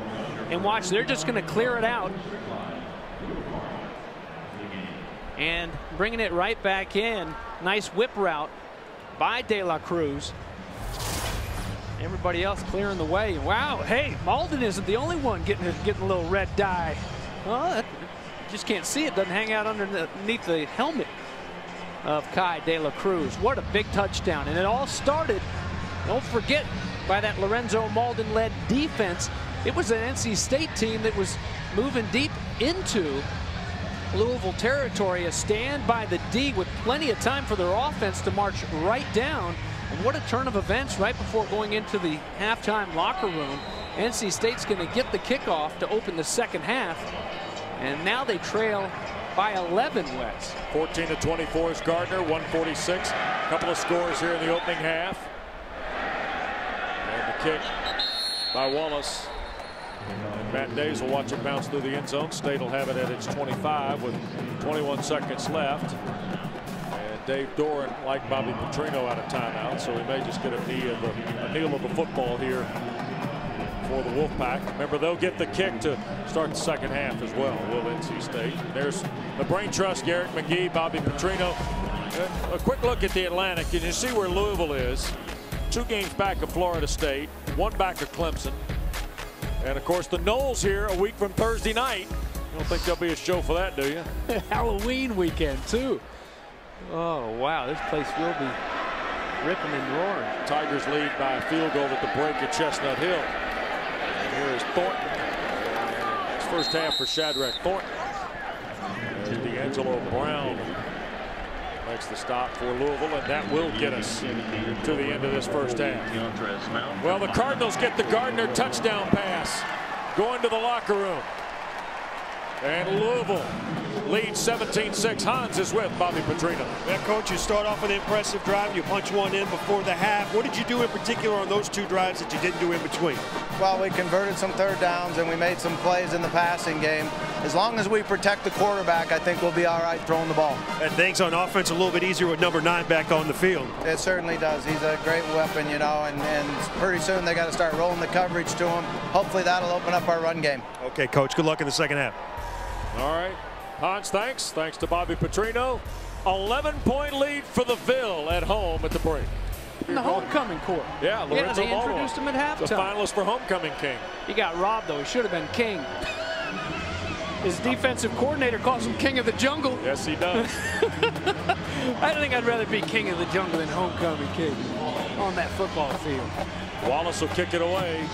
Pretty critical possession now for North Carolina State. The Wolfpack coming in at 4-3. And this will be Days. Plays it on the run at the 13. And to the 30 goes Matt Days.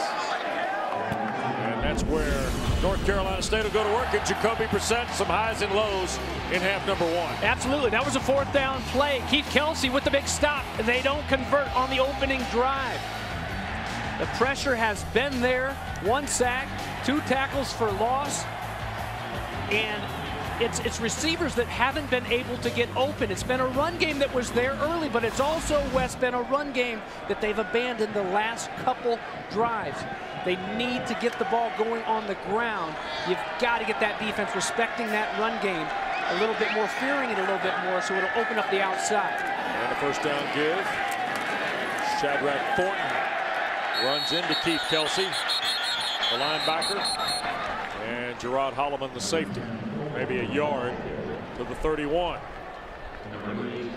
So of note, Brissett also had 20 yards on 5 carries in the first half and converted a big 3rd down play. 3rd and about 12. Yeah. Shad Thornton had 42 yards on 9 carries. But as we showed you, State only ran the ball 17 times for 78 yards. Malden and company just really bogging down the middle. Thornton nowhere to run the last couple times he's carried it. Slip it on the flat. This is Cherry at the left side. And Braylon Cherry trying to fight for yardage against Holloman. Rally into the football is Louisville. Holloman comes in with 7 picks, but 20 tackles from a free safety spot. Shows you a guy, not only can he pick it, he'll go hit you too. Well, and he's always been that way. As a senior in high school, back at Miami Southridge, he led Dade County with 12 picks, returned 5 of them for touchdowns. And this defense stand now 3rd down is short. Very important for Brissett. Pushing the pocket right, and offline Days, the closest guy in a red helmet for Jacoby Brissett's pass. That's what that defensive front will do to you. They'll scare you from even thinking that you can get 1 or 2 yards right up the gut. The last couple times they've tried, it sent Shadrack Thornton walking backwards. What a stand, a 3 and out for this defense, and it meant so much to that NC State Wolfpack offensive unit. but no, nothing doing. They got to punt it away. Be careful here. You know, wounded dog with nothing to lose. Be careful of a fake punt situation almost midfield, too. And a timeout is taken by NC State. Timeout. And they put NC State, their first charge timeout of the half. They put Brandon Pittman and Malcolm Means out as a double gunner to the wide side. 11-point lead for the Cardinals. Early third quarter. Out of an NC State timeout. And James, you hinted the Wolfpack with, you know, nothing to lose here, might go for this. They did call the timeout and gave Louisville a chance to talk it over. They're up to something, moving everybody around. And Ballman's going to punt it. And he drives it toward Eli Rogers. Back inside the 5. Rogers looking near side. Eli, 30. One guy to beat, far side. It's the punter Ballman. Now cuts back into traffic, but still a great return by Eli Rogers. 48-yard return of a moonshot by Will Ballman. Talk about out-kicking the coverage so long to set up. How about the catch to begin with by Rogers? And off to the races, and a good job by Bauman.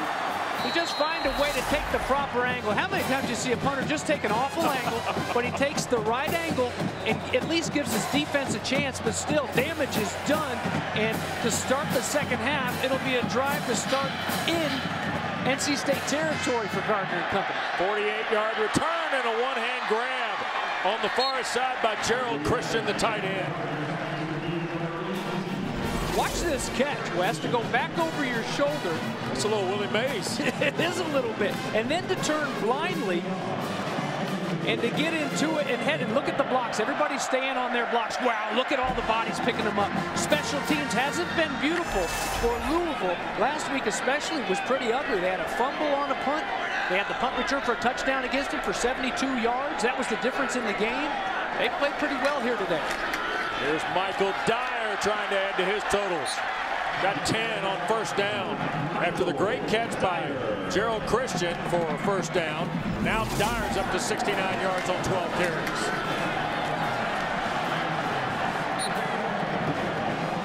Well, it changes the game, doesn't it, Batesy? It certainly does. And what helps is it's an offensive line that has really done a great job of protecting their quarterback the last couple drives of that first half, and they've done an excellent job of opening up these big holes for Dyer.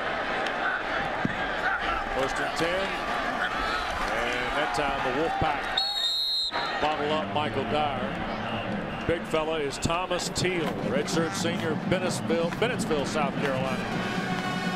Tried to bend it back. We saw him have some success with it earlier. Teal waiting on him that time, though.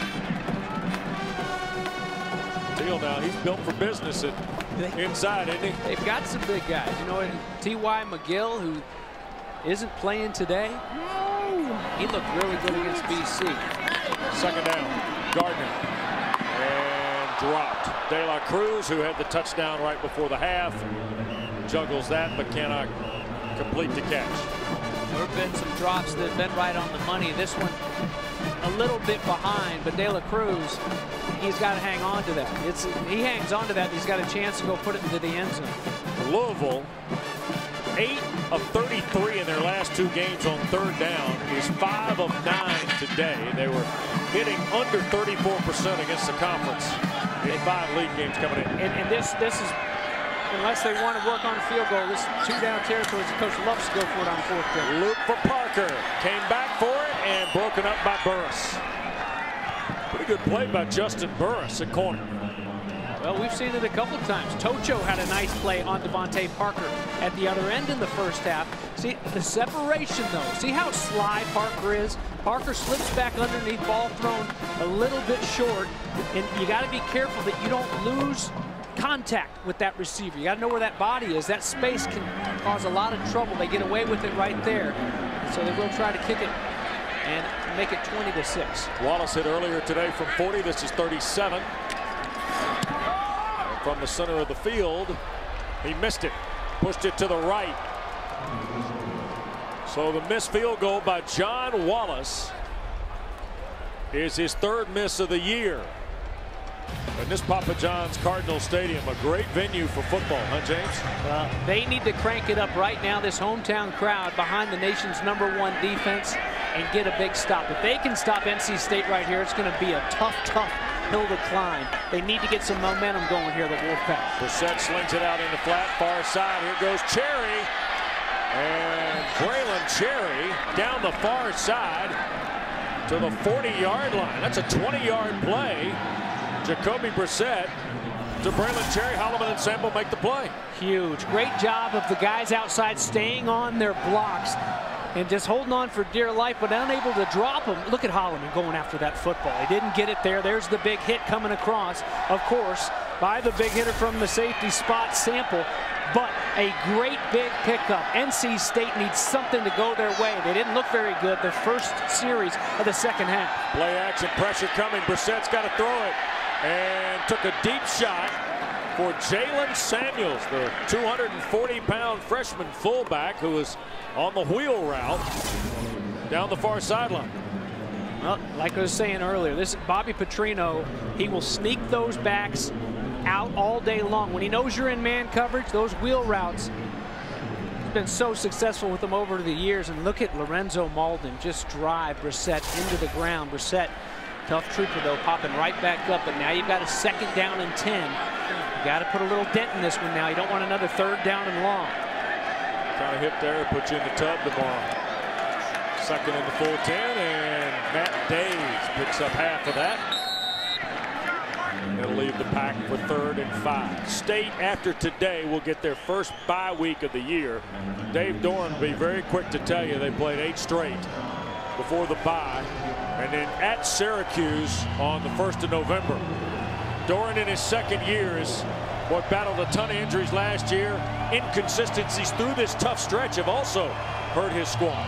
Days with a nice run there. That's something Thornton kind of tiptoed up the last couple times. Days hit it hard, got 5 out of it. It's a 3rd down and very manageable at 4 yards to go. Let's see what they do here. Brissett tried to get it in the area of Bo Hines, and now a marker will be thrown from center field.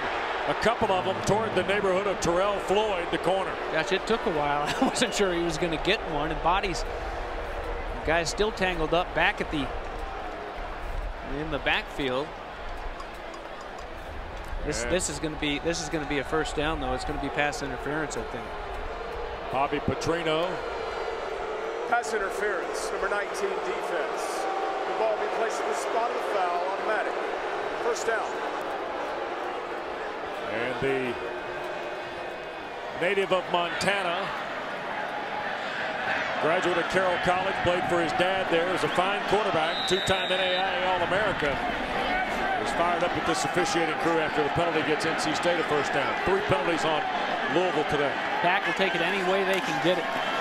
Here is Days picking up maybe 3 on 1st down. James, you talk about running the ball, and State kind of got away from it at times there in the 1st half. They don't have to necessarily run it for a big play, just got to be able to run it and move something, right? Exactly. Let them know that it's there. Don't just completely abandon the run game. In Days, hey, that's fine. Give me 3. Give me 4. You know, it's just give me something. Go forward. Don't give me a loss. Don't put me in a 2nd down and 10. And the penalty's been cleaned up a little bit by Louisville today, but it's something that's really hurt them this season. And here is Days bouncing near side. 1st down as he gets to the 37. James Sample cleans it up for Louisville. Boy, Matt Days runs hard here. Well, Days, good job there on the edge on Malden and company, just finding a little bit of daylight, and it was 84 there at the very end. You saw Marquez Valdez-Scantling. He had to hold his block forever. Otherwise, it's stuff before he can move those chains. But this is exactly what you wanted coming out of the locker room at halftime. You didn't quite have it. It was a 3 and out, and the defense stood. Wildcats set here for the Wolfpack. Brissett out wide left there. They'll hand it to Valdez-Scantling. Now Brissett going to look to throw. Looking backside. Thornton is there. Can't hang on against Sample.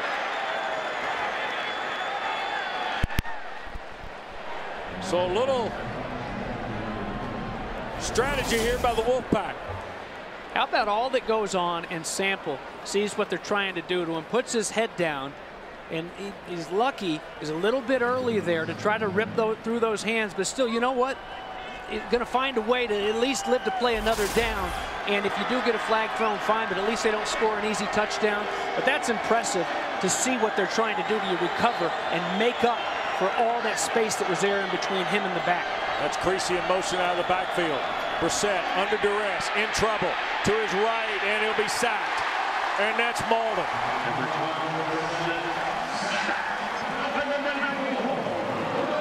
Burgess, the first guy there to shake. Brissett got away from him, but not 94.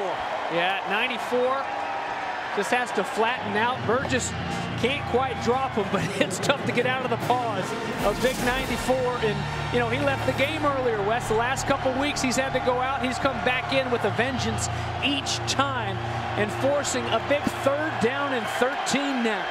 Chance for this defense to pin its ears back and come after Brissett. State's 3 of 9 on 3rd down. Days out of the backfield. 5 wide, Brissett going to keep it. Jacoby Brissett dives toward the 30. He'll be about 3.5 yards short. Sample tripped him up.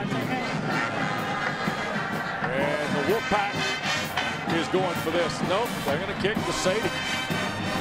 Remember now, Nicholas Sadie missed last week toward the end of the first half against Boston College, a field goal. Extra point banged off the upright here earlier today. Enough faith in him to send him out there. The senior from Wake Forest, North Carolina. That was a nice stop by Sample.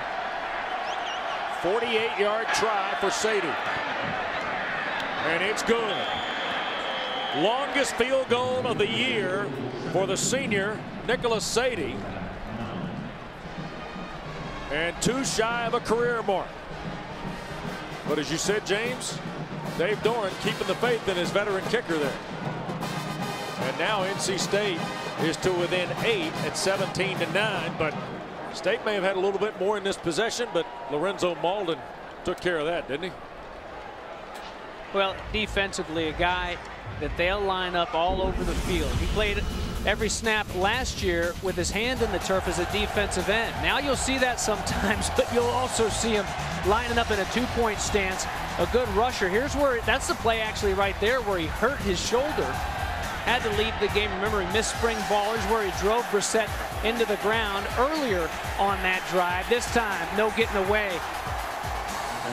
And he comes underneath, and it just shows, you know, Brissett isn't the fastest guy in the world, but usually, and a good example is that Florida State play a couple weeks ago where he's just making guys miss.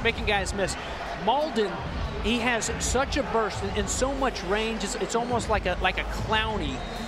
His lateral step, his lateral movement, his burstiness is so tough to get away from. And then you factor in he's got those long limbs. It's almost not fair at times. Well, making his 23rd straight start today, the 29th of his great career here at Louisville.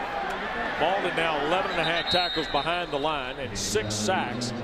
A year ago, a dozen tackles behind the line and 9.5 sacks, Hans.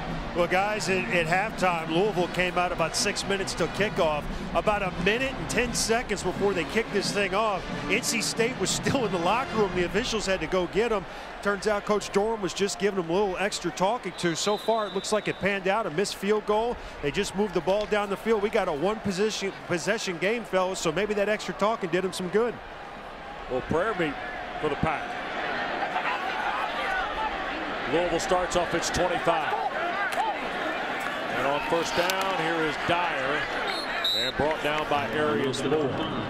Dave Doran said to us today, or this week in our conference call about the game today, he was excited to see Arias Moore get the start because of the good hard work he'd been doing. And as you mentioned, came to campus with the regular walk-ons for 2 days, and after 1 day got a scholarship. I'm glad you pointed him out again there, because a couple times today I've seen him where the offense has tried to cut him, and it just naturally goes down, refusing to get cut, giving ground. You know, it's a gain of 5 yards, but still, you step up and you make the play. Some things you can't teach. Some things are natural. Here's Dyer, counter run there. First down for Louisville to the 37. Moore makes the stop. Now, Jared Fernandez suspended today by Coach Doran, so that's the reason Moore gets the start. But you got to believe now that Moore's going to have a little confidence. He's picked up now 4 tackles, 5 there. He also has a sack for Doran and the Wolfpack. He's looked great blitzing, doing a good job of timing it all up. Here's a first down now, and an empty set, 5 wides for Petrino's troops. Shoot it near side, and catch was made, and falling out of bounds is Eli Rogers. Those are the kind of hands you want. That's the kind of fight you want every single time that ball's in the air. When you get a team and offense that's starting to gain confidence and make big play after big play, and Devontae Parker, believe me, will bring that to this offense. But so many times you've seen a guy kind of a little half effort that'll go up one hand and think they're just going to pull it down. That ball it's valuable. You got to fight for it. Rogers did there. Dyer approaching 90 yards rushing on his 16th carry. Thomas Teal tripped him up, and Teal is the injured North Carolina State player. Thomas Teal, no T.Y. McGill today. We don't even see McGill. We didn't see McGill warm up. No Drew Davis either. Yep, you're right. Timeout here at Louisville. 300 pounds sitting down on your knee. Gosh, that can't be good. So a 3rd down and short now after all that. And Reggie Bonifant back in the ball game. Working around the edge, and Pittman couldn't get the angle. Got banged out of bounds by Dravius Wright, the nickel. So we've seen Bonifant twice today, and he'll come back to take the first down snap. Both times, though, read option keepers. L.J. Scott made it happen. The freshman back outside, clearing the way, and they are going to keep Bonifant in there. Good to see Teal back up with his helmet, buckling it back up, getting ready to go back in. Boy, Bobby Petrino had so many nice things to say about number 7, everything that he had been through. What a great young man, great leader he was after missing a week. And coming back with those 2 wins. Here's L.J. Scott, hard-running freshman, Marion, Ohio, who had a 126-yard game against Murray. His first carry of the day. Garrett McGee, the OC of the Cardinals, said we would see all 4 backs, and we have not seen Dominic Brown and Brandon Radcliffe. Well, we have seen Brandon Radcliffe once from scrimmage, not Dominic Brown yet today. Radcliffe has been banged up. L.J. Scott, actually, who just carried that ball, he's been slowed by an ankle injury. So it's a good thing you've got about 4 backs that can run the football. Otherwise, you'd be in a lot of trouble. 3-by-1 set here for Gardner, who's back in at quarterback. And Eli Rogers the catch, but he'll be short of the first down. Darius Moore out in space. Makes the tackle for the Wolfpack. You see Moore a little bit late getting there, but nonetheless understands where that route's being run and just turns it on and goes and makes a drop to force a 3rd down and 4 here. There's McGee on the left, former head coach at Alabama Birmingham. Longtime aide de camp to Bobby Petrino. Here they come. And batted away and caught on the deflection by Rogers. Gardner to Parker to Rogers, the new double play combo in town. So how'd you convert that 3rd down, Will? Well, I threw it to Parker and he batted it to Eli. You seem crazier. Maybe that's the way they drew it up, right? Great play by Burris to come across, knock that ball away, and how about that? You got him stopped on a 3rd down. Nice play, nice coverage with the blitz on. That's why you're around the football, defensively and offensively. Good things happen when you're around the ball. Dyer, first down run. 4 maybe before B.J. Hill, the freshman, makes the stop. We talked about the importance of 3rd down for Louisville. 1 of 17 against Clemson. And the loss, a big reason why they've been more successful on 3rd down is because of their first down, because of carries like that, because of everybody respecting Dyer now. He'll get that ball in his hands. It's really been fun to watch run the football north and south. When he puts his foot in the ground, he's going to get you a few yards each time. Bootleg, Gardner, and Gerald Christian, the tight end. 6'3", 250 transfer from Florida. Does not hang on. Dyer High School player. That's where Jacoby Brissett played for Jack Daniels down there in Palm Beach area. So Here's another third down, and remember, Bobby Petrino, even though they were 0 for 2 on 4th down last week, they'll go for it as much as anybody in the country, and they've had some success with it. So just because you get off the field here doesn't mean you're out of the woods just yet. Inside route, Parker.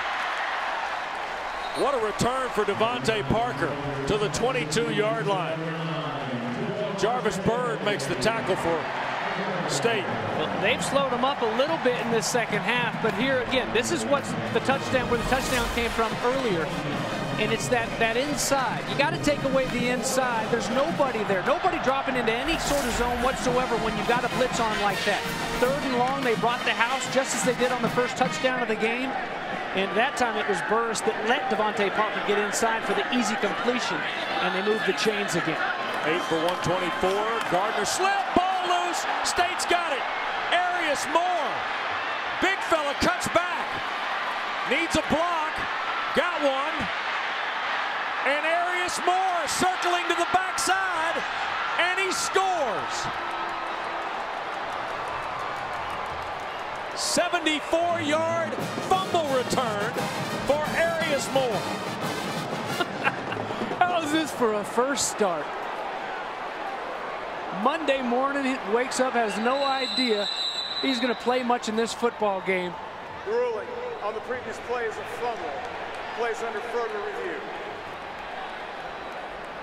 Wes, you're going to start. We're suspending a lot of guys, leaving them home, including Jared Fernandez, the starting middle linebacker. Uh-oh, and this one. Oh no. Oh, gosh. The Moore family isn't going to want to see this replay, I don't think. Wolfpack fans everywhere. I think the knee hits before the ball gets dislodged by the knee of L.J. Scott. I think Gardner's knee hits before the ball comes loose when Scott's knee hits Gardner's hand. Ooh. That very first angle we saw, I think this one is going to be the best. Let's see. He is. Gosh, he's down. He's down. Yep. Was so excited for the freshman. Oh, man. Yeah. He had to get creative down on the back end of that. Had a couple buddies hustling down to help block for him. But this how about Art Norman, a little seal block to get more to the end zone? And that's not the easiest, as you know, that's not the easiest thing for defenders to do. Oh, goodness, no. I mean, and again, it's the football player in 58. He's a freshman. How many freshmen? Ball. Let me just get on. It's our ball now. Yeah. Scoop and score like that? Right. It's a well-coached team, but it's also some things that you can't coach. So now, here's what you got to be careful for. Dave Huxtable's defense. NC State, you talk about a sudden change. This is almost like that quick interception. This is going to be such a punch to the gut if it goes the way it looks after this review. Watch out, Louisville coming right back and trying to go for the end zone with a big hitter to a Devontae Parker, because Bobby Petrino, he understands this offensive play calling. He knows this is a defense that is going to be really saddened by the result of this replay. Well, and not that we know the verdict, but the long version here leads you to believe they're resetting the field, resetting the clock, and that it will be ruled down as Gardner slipped coming out from his center Hughley. And boy, Dave Huxtable, defensive coordinator for the Wolfpack, been with Dave Doran for both the years. They kindled their friendship back at Wisconsin years ago. Hux is as good as it gets. He's worked at Georgia Tech and North Carolina, George O'Leary down at Central Florida, and of course with the Wisconsin group with Brett Bielema. That's where he and Dave Doran began their association. And now Doran in his second campaign in Raleigh with State. NC State did get a road win earlier this year at South Florida, but Doran has missed in 5 ACC road games, 4 a year ago, and of course the trip to Clemson 2 weeks ago. Even in those early wins, they had to come battling back. Really, the hottest start of the year was against Florida State. They had them down 24-7. Yep. So it'll negate a 74-yard fumble return if this indeed is ruled down. when Will Gardner's knee, or arm I should say, elbow, hit the turf before it was dislodged by the knee of L.J. Scott hitting the ball. Boy, and Bobby Petrino's team might be fortunate by inches on that particular play, James. Here's referee Stuart Mullins to tell us about it.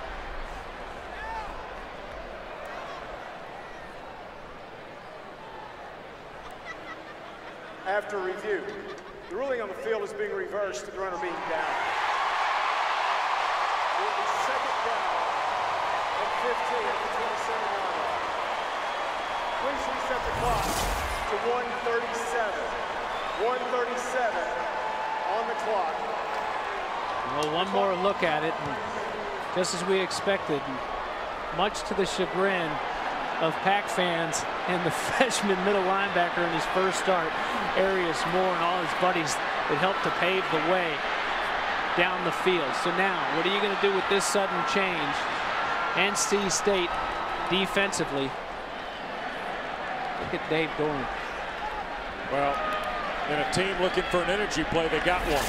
But to your point, and I think we showed it there on the split screen, he was already clapping, trying to keep his group positive now as they go back to reload, because I think the point you brought up a moment ago, does Bobby Petrino take the shot here, you know, after the momentum swing, the sudden change, if you will?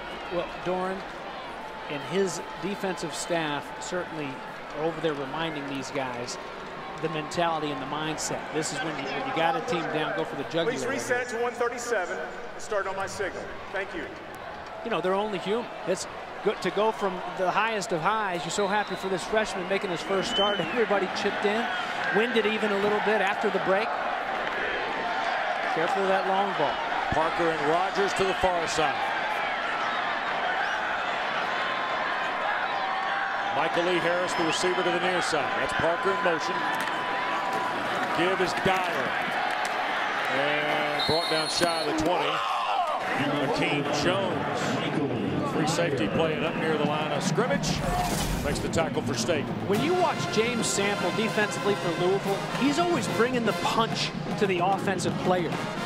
You're not seeing much of that from that second wave of defenders from NC State right now, and it's thanks in large part to the way number 5's running the ball. He's running like a guy that's just been itching to get out there, and these other guys are acting the same way. L.J. Scott, Radcliffe, when he's been healthy. Louisville's hit 3 third downs, and that is dropped. Jermaine Pratt bidding for the pick. Freshman from High Point, North Carolina, couldn't come up with the interception for the Wolfpack. Gosh, I think he hurt himself. And Josh Jones, another guy we talked about, Fernandez left back in Raleigh because of the BB gun incident. Josh Jones, another guy, and filling in for him, and nicely here. Oh gosh, they're lucky they got it. That's an ejection and a big penalty. Jarvis Bird got away with one right there. Everybody watching that football, that's not good. That's been a big point of emphasis the last couple of years. 38-yard try now for Wallace, missed earlier in the half from 37. And that kick is good, just inside the right upright for John Wallace. So with a half minute to go here in the third, the new Louisville lead is 20-9, and our Z-Max Performance Play of the Game. This exchange here by both schools, James. Or lack thereof. Oh, shoot. What a big-time play it would have been for NC State. Instead, they have to turn around, play some defense, and hold Louisville to a field goal. 20-9, still well within reach with plenty of time to go. And one more look at what could have been for Arius Moore, the freshman who didn't come early like a lot of these freshmen do now this day and age. Didn't graduate in January and go through spring ball. Didn't even get there at the beginning of the summer. Rolled into town at two-a-days, the beginning of two-a-days. Here I am, and talk about learning on the fly. And while not perfect, I've been impressed with number 58. But now it's the offense of NC State. Really needs to put something together right here. March down, try to get another touchdown. Last drive for the Wolfpack, 9 plays, 49 yards, and Nicholas Sadie kicked the season best 48-yard field goal. But now the countering field goal by Wallace makes it an 11-point game again. Days off the Wallace kick. And Matt Days to the 26-yard line. And the Wolfpack will play from there. Stacey Thomas makes the tackle for Louisville. Well, next Saturday, our ACC College Football Saturday package to the Twin Cities. Dave Clawson in Wake Forest welcomes Steve Adazio and the boys from Chestnut Hill. James Bates, Coy Wire, Olivia Harlan at 3:30. Check your local listings for ACC College Football Saturday. Just because you got to fly across the big lake to go get some fish and chips, those Atlanta Falcons. We'll keep the seat warm. I'll bring you a T-shirt from the UK. Brissett, backside Hines the catch to the Louisville 42-yard line. Gaines made the stop, but Bo Hines comes up big. 32-yard catch. Well, Bo Hines was the guy. Here's the bunch set. Bo's on the inside right there. And they're just going to clear him out. He's going to run outside, a little fade to the sideline. See how he gives himself room to, if he needs to work over that outside shoulder. A good receiver, which this guy is, even though he's a freshman, understands the little nuances. You know, you give yourself room, that fade route is going to be there for you. Give yourself space so you don't run out of room, and a big-time completion to end the third quarter, and gives us some excitement to look forward to in quarter number 4, Wes. 20-9, Louisville through 3 quarters of play. Cardinals looking for bowl eligibility. State trying to snap a 3-game skid.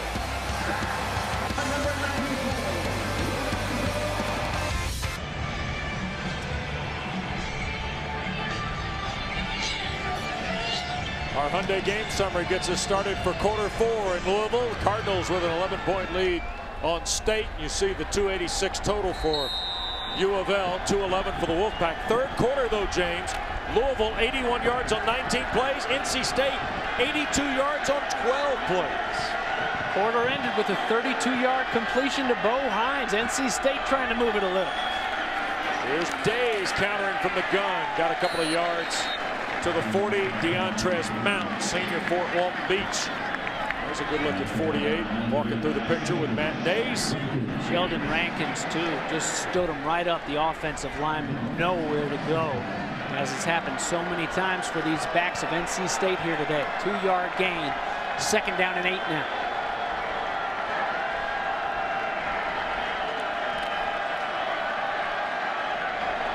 Brissett.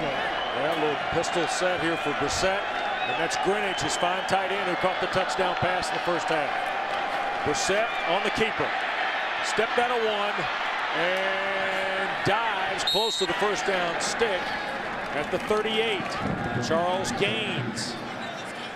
Okay, defensively, every time now that they've shifted out and they've gone to an empty set, this has been your most dangerous weapon the past couple weeks. Number 12, just enough to get you some yards on third down. Well, here he sets up a big third down and short by clearing everybody out of there. That time they did a better job of bottling it up, but still able to slide out.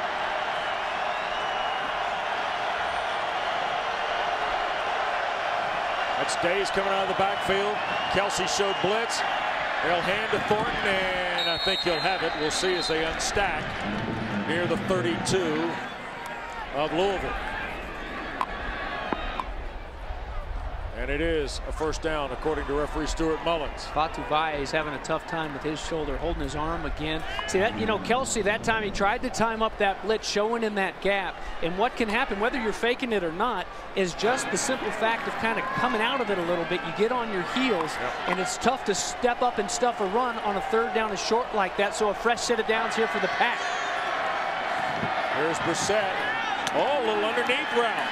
Naquan Brown tried to gain some room there. Terrell Floyd cornered him, though, just outside the 25. First time we've called Brown's name. Limited play in his career. Senior from Charlotte. Well, a whole lot of work for 5 yards, but you know what? Whatever it takes. Give me smoke and mirrors. Give me hard-nosed football right up the gut. But you've got to keep mixing it up and find a way to scrap and claw on the road against a tough Louisville team and one of the nation's best defenses. Brissett takes a snap. Second down play, and here's Braylon Cherry. Cherry breaking free. Knocked out of bounds near the 10. James Sample shoved him out, but boy, Braylon Cherry, who had 9 catches in the first 3 games, been very quiet since. Entered today with just 12 grabs. Goes 15 there. Well, you like to see this. Catch it. Now get north and south. Boom. Get going in a hurry. And you got to make up, wrap up and make the tackle there in the open field. Making Terrell Floyd miss, who moved to that cornerback spot after playing safety all season long. And again, another first down. Big look. Purvis and Cole to the right. They'll hand it to Shad Thornton. Stepping away inside the 5 to the 2 goes Thornton. Keith Kelsey perhaps saved the touchdown. And they ran behind Crisp and Tooney at the left side. Well, and Thornton continues to run hard. They've done a good job on cutting Malden. They've seen something there. They've cut him in the pass game so he can't bat down those balls. And that was un-Lorenzo Malden-like, to just give up his body and go down to the turf like that in that situation. Second down. This is Thornton. Tries to step back. And maybe a step toward the 1. James Burgess made the play. And it looks like NC State will have 3rd and short. No, Malden made that happen. Didn't make the tackle, but that penetration can kill a defense or offense, whatever you're trying to do. And remember, NC State doesn't have to get into the end zone. They can get a first down inside the 1, but it's now or never. You've got to make it happen right here. Louisville trying to get an extra guy out there. They hustle on Johnny Richardson. Brissett is uncovered. Out of the Wildcat is Days. Flag thrown.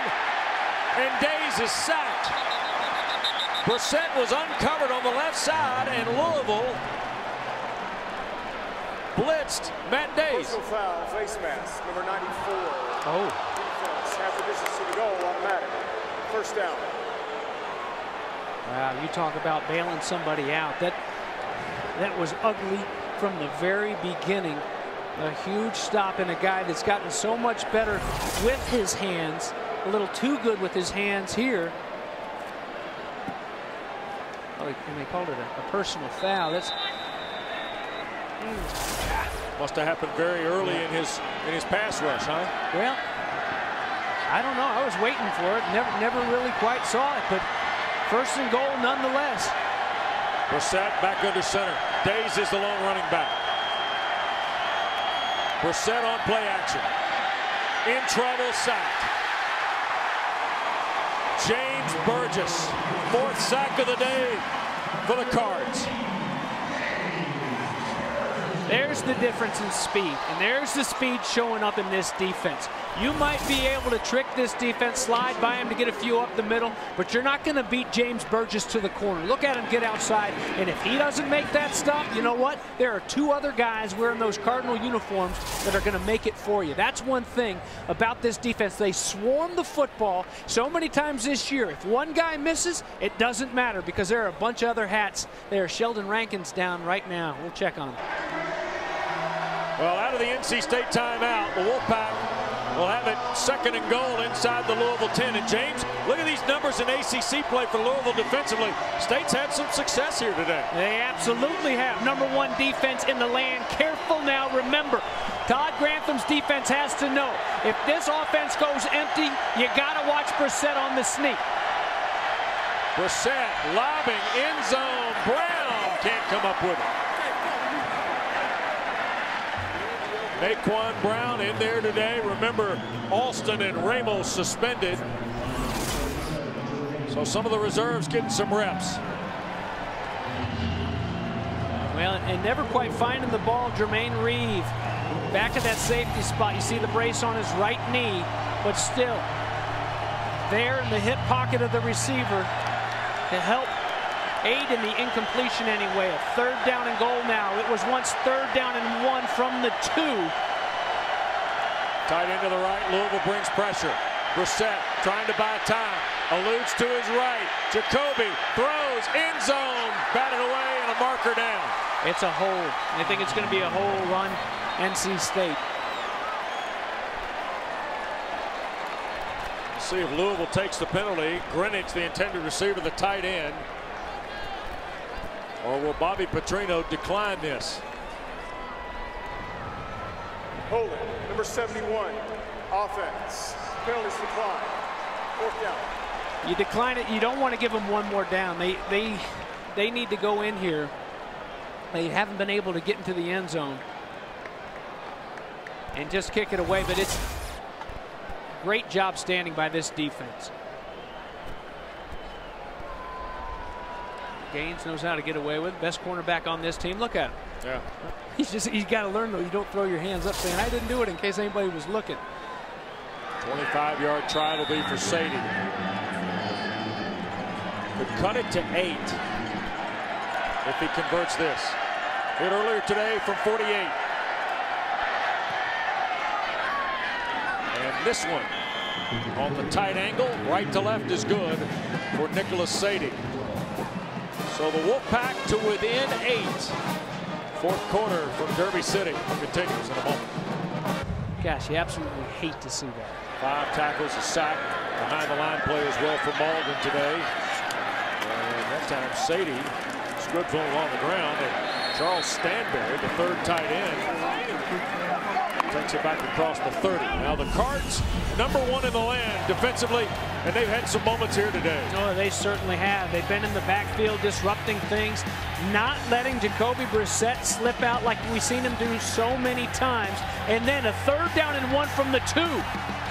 And only 3 points. That's all the Pack gets out of it. How's that for a goal line stand to stiffen down there, knocking at the door and turn them away? An 8-point game still, and it looked like certainly NC State would get their 2nd touchdown of the day. Not happening. Still only 1 touchdown allowed today by Louisville, and that's in their last 20-plus quarters. Here's L.J. Scott on the bootleg play by Gardner. And he picks up 4 or 5. Brandon Pittman makes the tackle. Except for, 4 snaps of Reggie Bonifant. It's been Will Gardner's game today for Bobby Petrino. And he really looked to get back in a rhythm.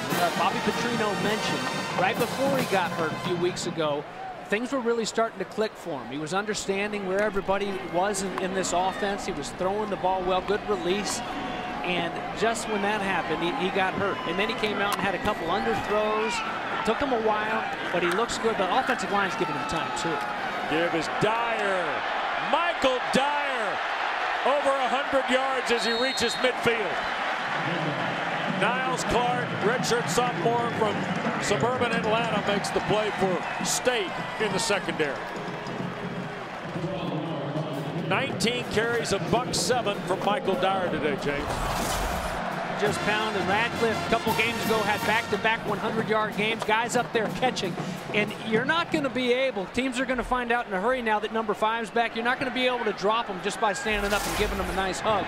You're going to have to bring everything you got to drop number 5, because he is playing like a guy that has had to sit on the sidelines for way too long. Look at it. Shoots through the left side. And about 16 more for Dyer on that carry. Jermaine Pratt making the play for the Wolfpack secondary. Well, since he helped Auburn to the national championship out in the desert, it's been a football journey for Michael Dyer. It certainly has, and you like to see it pay off in a good way. There's so many guys here that people counted out, even back at the high school levels, that Charlie Strong, to bring them in, gave him a chance. And now Bobby Petrino's coaching staff continues to help to mold into great young men, great football players. And Dyer, one of those guys with another chance. Look at it. And now with 7 minutes to go, Dyer's blue collar in the 4th quarter, and he's our Polaris hardest working player of the game. Well, and you know what, as he should be, because it's his first start of the year, coming off of that thigh bruise. Radcliffe was banged up. They've got another freshman in L.J. Scott, of course, Dominique Brown, but they needed this performance. They needed balance, just like NC State needed balance. And the one thing, NC State has had some good runs, some decent looking back so far today, but nobody has run with the intensity on this field here like number 5, and that has been the difference. Gardner looking to throw. That's Parker. And he'll have another Louisville first down at the 21. Tojo, the stop for State. There's another hard worker. 2 seniors leading the way here as they get their sophomore quarterback back into a rhythm in this offense. And remember, they can hang on, get the win here today, then it's a week off before FSU comes to town. Perhaps a #1 ranked FSU again. #2 right now, dropping for the first time this week in the polls. But if they beat Notre Dame tonight, you got to think the undefeated Noles will be #1 in the land. Here's Gardner. And incomplete, looking for Towbridge, the freshman tight end from Toledo. Oh yeah, the Dairy Queen fan of the game. Our Dairy Queen fan camp. How about our guys finding a guy with an ice cream? Yeah, a little waffle cone action there. I like it. Well, I like the ACC eye black too, James. You don't see that everywhere now. That's a commitment to excellence. You see it in grocery stores around here. You get the card head. We got the eye black. A little fourth quarter snack, under 6 minutes to go. 8-point lead for the home team, just outside the NC State red zone for 2nd and 10. Scott, the running back. Gardner 3 steps and sacked. Art Norman, the most veteran of the Wolfpack players, gets State's 3rd sack of the day. Well, 7th all-time in sacks, NC State history, and this is a big one because you're looking at a field goal to make it a two-possession game for NC State. You drop them, bring up a 3rd down and 17. If you can get another big drop here, that's huge. Loss of 7. There they go 5 wide again, though, James. And now a NC State timeout. We'll leave the pack with 1 for the final 5:13. So here, with no more timeouts left, finally we'll get the snap on a 3rd down and 17. Big play in an 8-point game for sure. L.J. Scott, nothing. Maybe a yard. Now, I'm not sure that much. So it'll be 4th down. NC State gets the stop. Mike Rose, the defensive end, is in there to make the play. Now, James, simple math will tell you here, field goal's big for both schools. And John Wallace hit a career-long 51-yarder at Syracuse, so within his range, but I still can't figure out why the 2nd time out after that long break. It wasn't like they came out in some exotic-looking formation. So you have nothing if they do hit this field goal, and a long way to go and a short time to get there. Try to get a hand on it. Kick is away, and it's good for Wallace. So a 45-yard field goal by John Wallace makes it 23-12. 4:27 to go in Louisville. Speed. So they've got to manufacture. They've got to get creative and move this football. Do it in a hurry. Remember, against Boston College, it was this guy right here that had the huge return early. Matt Days, deep into BC territory, to start a drive. Boy, could they use one of those returns right now. End over end kick toward Days, and State will play from its 25-yard line. Well, the Louisville defense is our Honda Generators power play, and particularly good in the red zone. Yes, they've been powerful, and Lorenzo Malden, well, he made his impression right here on this offense here earlier. Unfortunately, he hurt his leg and is in the locker room right now. Hope he's okay. The rest of his defense going to have to pick up where he left off and just finish this game. 4:27 left to play. Get a stop. Brissett tries to keep it. Woo, big lick as he reached the 27. Deontrez Mount. I hope Jacoby's okay. That looked like the bad end of the deal there, didn't it?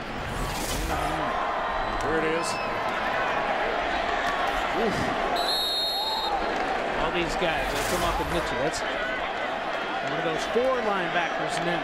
Malden, Kelsey, Burgess, Mount, the starters in this new 3-4 look. 3-yard pickup. And there is the catch, and that is Greenwich holding on. Brought down in the Louisville bench area, but another catch by the tight end, David Greenwich.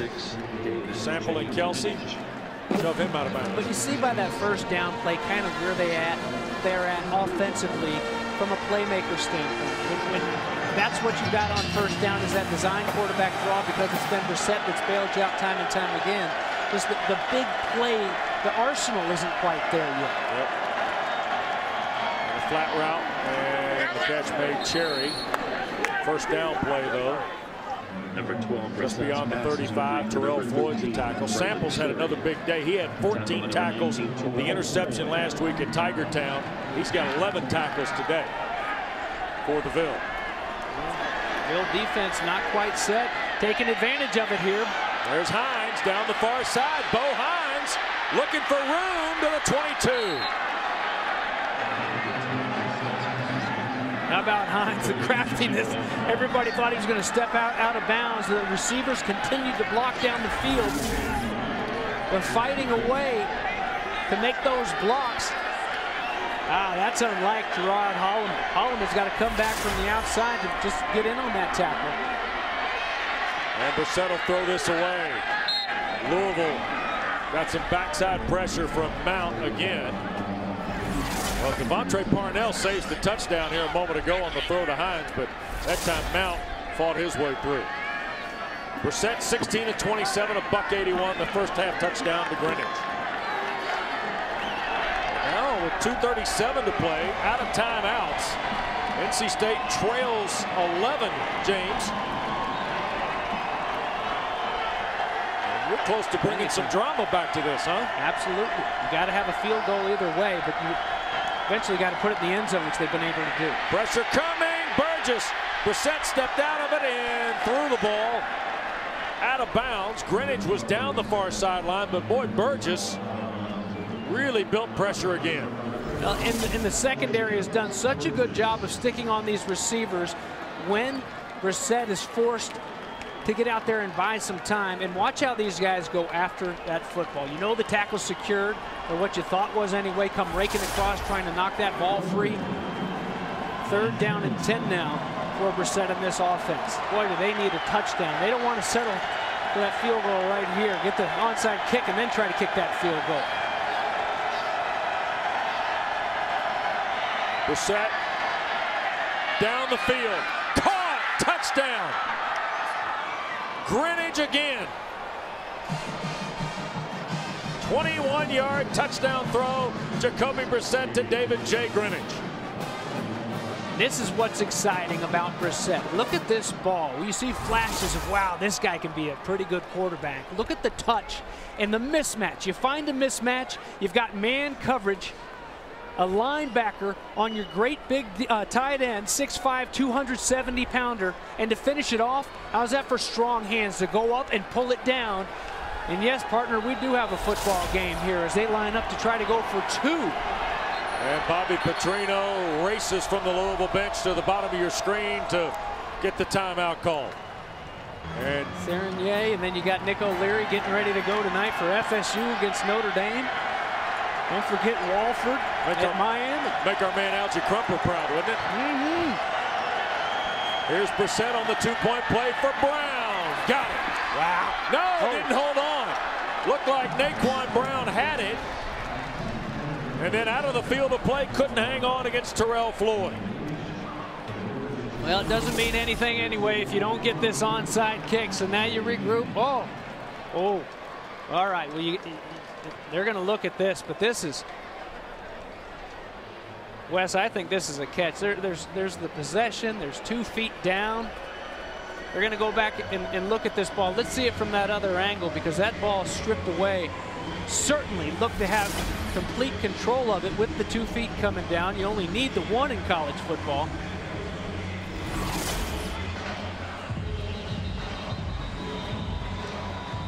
He's got the 1. The left is down, right? The ruling on the previous play was an incomplete pass on the conversion try. Plays under further review. This is your best look right here. All right. Right foot, left foot, and then punched out by Floyd. That's a great play by Floyd. But I just think it's a little bit late by Floyd. Floyd back at that cornerback spot. where he played last year. Remember, it was called. It is boom, boom, and it was called as an incomplete pass down on the field, as we were just told. So you'd have to lean in that direction. But Yep. and while it wasn't,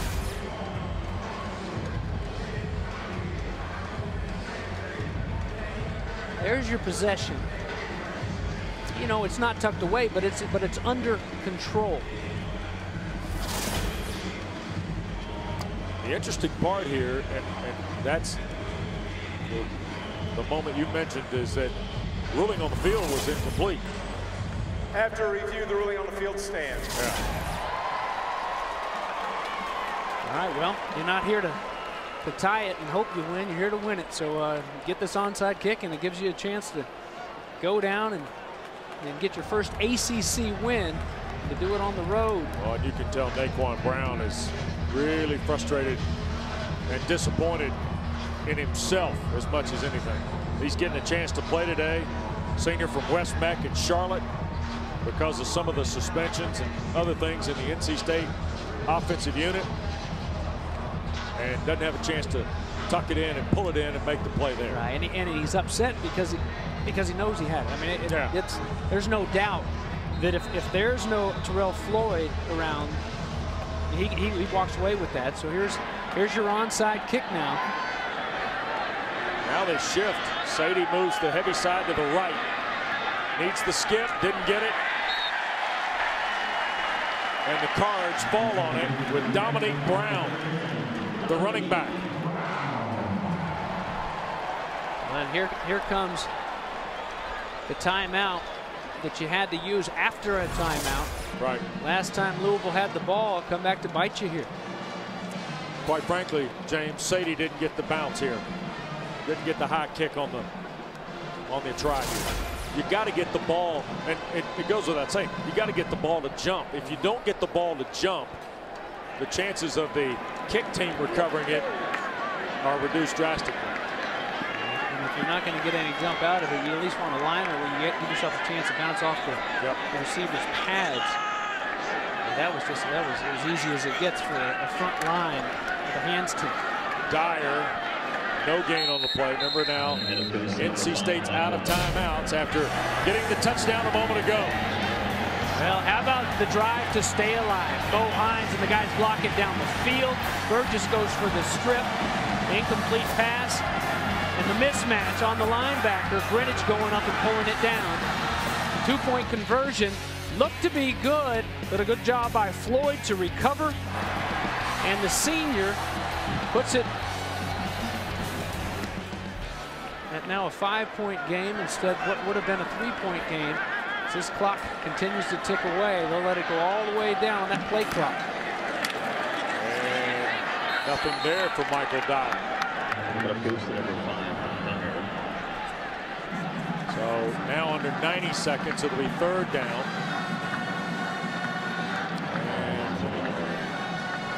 And I'm not the sharpest math guy in the room, Bates, but somewhere in the neighborhood, they may have to punt this with about a half minute or less in the ball game. Well, it left about 4 or 5 seconds on that play clock on the last snap. Gardner needs to let it tick all the way down here. They still haven't broken the huddle. Well, they may take the delay and then punt. Well, we're going to get a timeout now as the play clock wound down. Timeout, Louisville. Their second charge, timeout and a half. You can do it a couple different ways, right? I mean, you can do the delay on the third down play and then just run it into the line and then punt on fourth down, let the clock run down on fourth down, right? Or you can wait till you get the fourth down, then take the delay back up 5 and punt. I think I'd rather wait to the fourth down, not use my timeout. Yeah. It just, and you could see Bobby Petrino was upset. I mean, you never know, what can happen. That timeout, you want to keep that one in your back pocket. Crazier things have happened in college football. There's a minute left to play. Well, Bobby Petrino, whose Louisville team's 21-9 when coming off a loss. You see 9-1 the last 2 years is Louisville, 3-0 this season. Blake Bortles, George O'Leary, and UCF the only team to win here at Papa John's Cardinal Stadium a year ago. On the way to the Fiesta Bowl, I might add, out of the American. And an upset of Baylor. And here is Dyer breaking free. And Louisville will win easily. 46-yard touchdown run for Michael Dyer.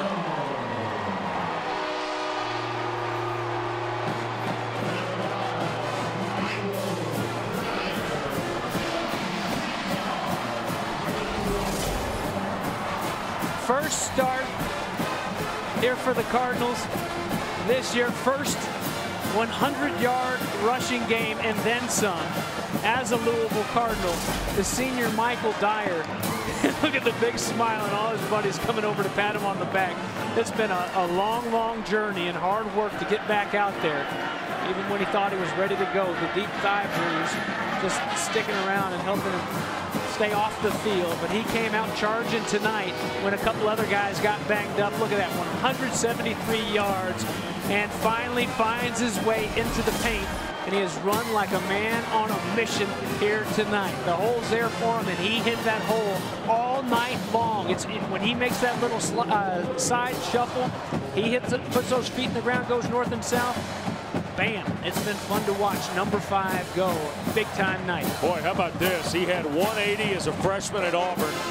21 carries against Ole Miss. Then had 177 as a sophomore against Ole Miss for Auburn. 173 on 24 carries now, and a touchdown for Michael Dyer. It's his first touchdown of the year in just his 5th ball game. And the senior from Little Rock started his college career at Auburn. Was MVP of the BCS national title game. And you know, James, I go back to a comment Bobby Petrino made yesterday. Just looking for some consistency, a little rhythm offensively. Well, I'd say he found the rhythm today with number 9 wide and number 5 running the rock. And how about that? All this youth across college football, all this youth across the ACC, big playmakers, and leave it up to 2 seniors to get an offense back on track that desperately needed it. As they'll take a break and get ready for the mighty Florida State Seminoles. Atlantic Division foes now as they come into the ACC. Watch these linebackers here, Wes. Watch them just kind of ease out of their stance. You know, oh, we're gonna stop it and get a chance on offense. You know what? Michael Dyer didn't take that last play off. His offensive line didn't take that last play off, and it's unfortunate because it's been a short-handed NC State defense throughout the night that really, really has impressed and played well. I mean, until that touchdown, holding the Bobby Petrino coach team to the low 20s, but to take that last play off, how unfortunate, and not give yourself one more little ounce of hope. But it's just kind of got in, and again, it was those freshmen that have played so hard, and then you let your guard down. Just kind of, oh, well, those guys are going to get it. We've stopped them for no gain 3 times in a row. They've had sacks. They've had 8 tackles for loss. I mean, Huxtable's groups played pretty well. Undermanned here today with suspensions and otherwise. And, boy, Dyer made them pay on the final run. Brissett on 2nd down. Fights through the pocket. And he'll have the 1st down. Clock will stop in the final half minute. Number 12, Brissett. And a couple of players hurt on the play. And actually got 3 down. And we've already seen from James Quick, and there's a bad injury here in the Louisville secondary.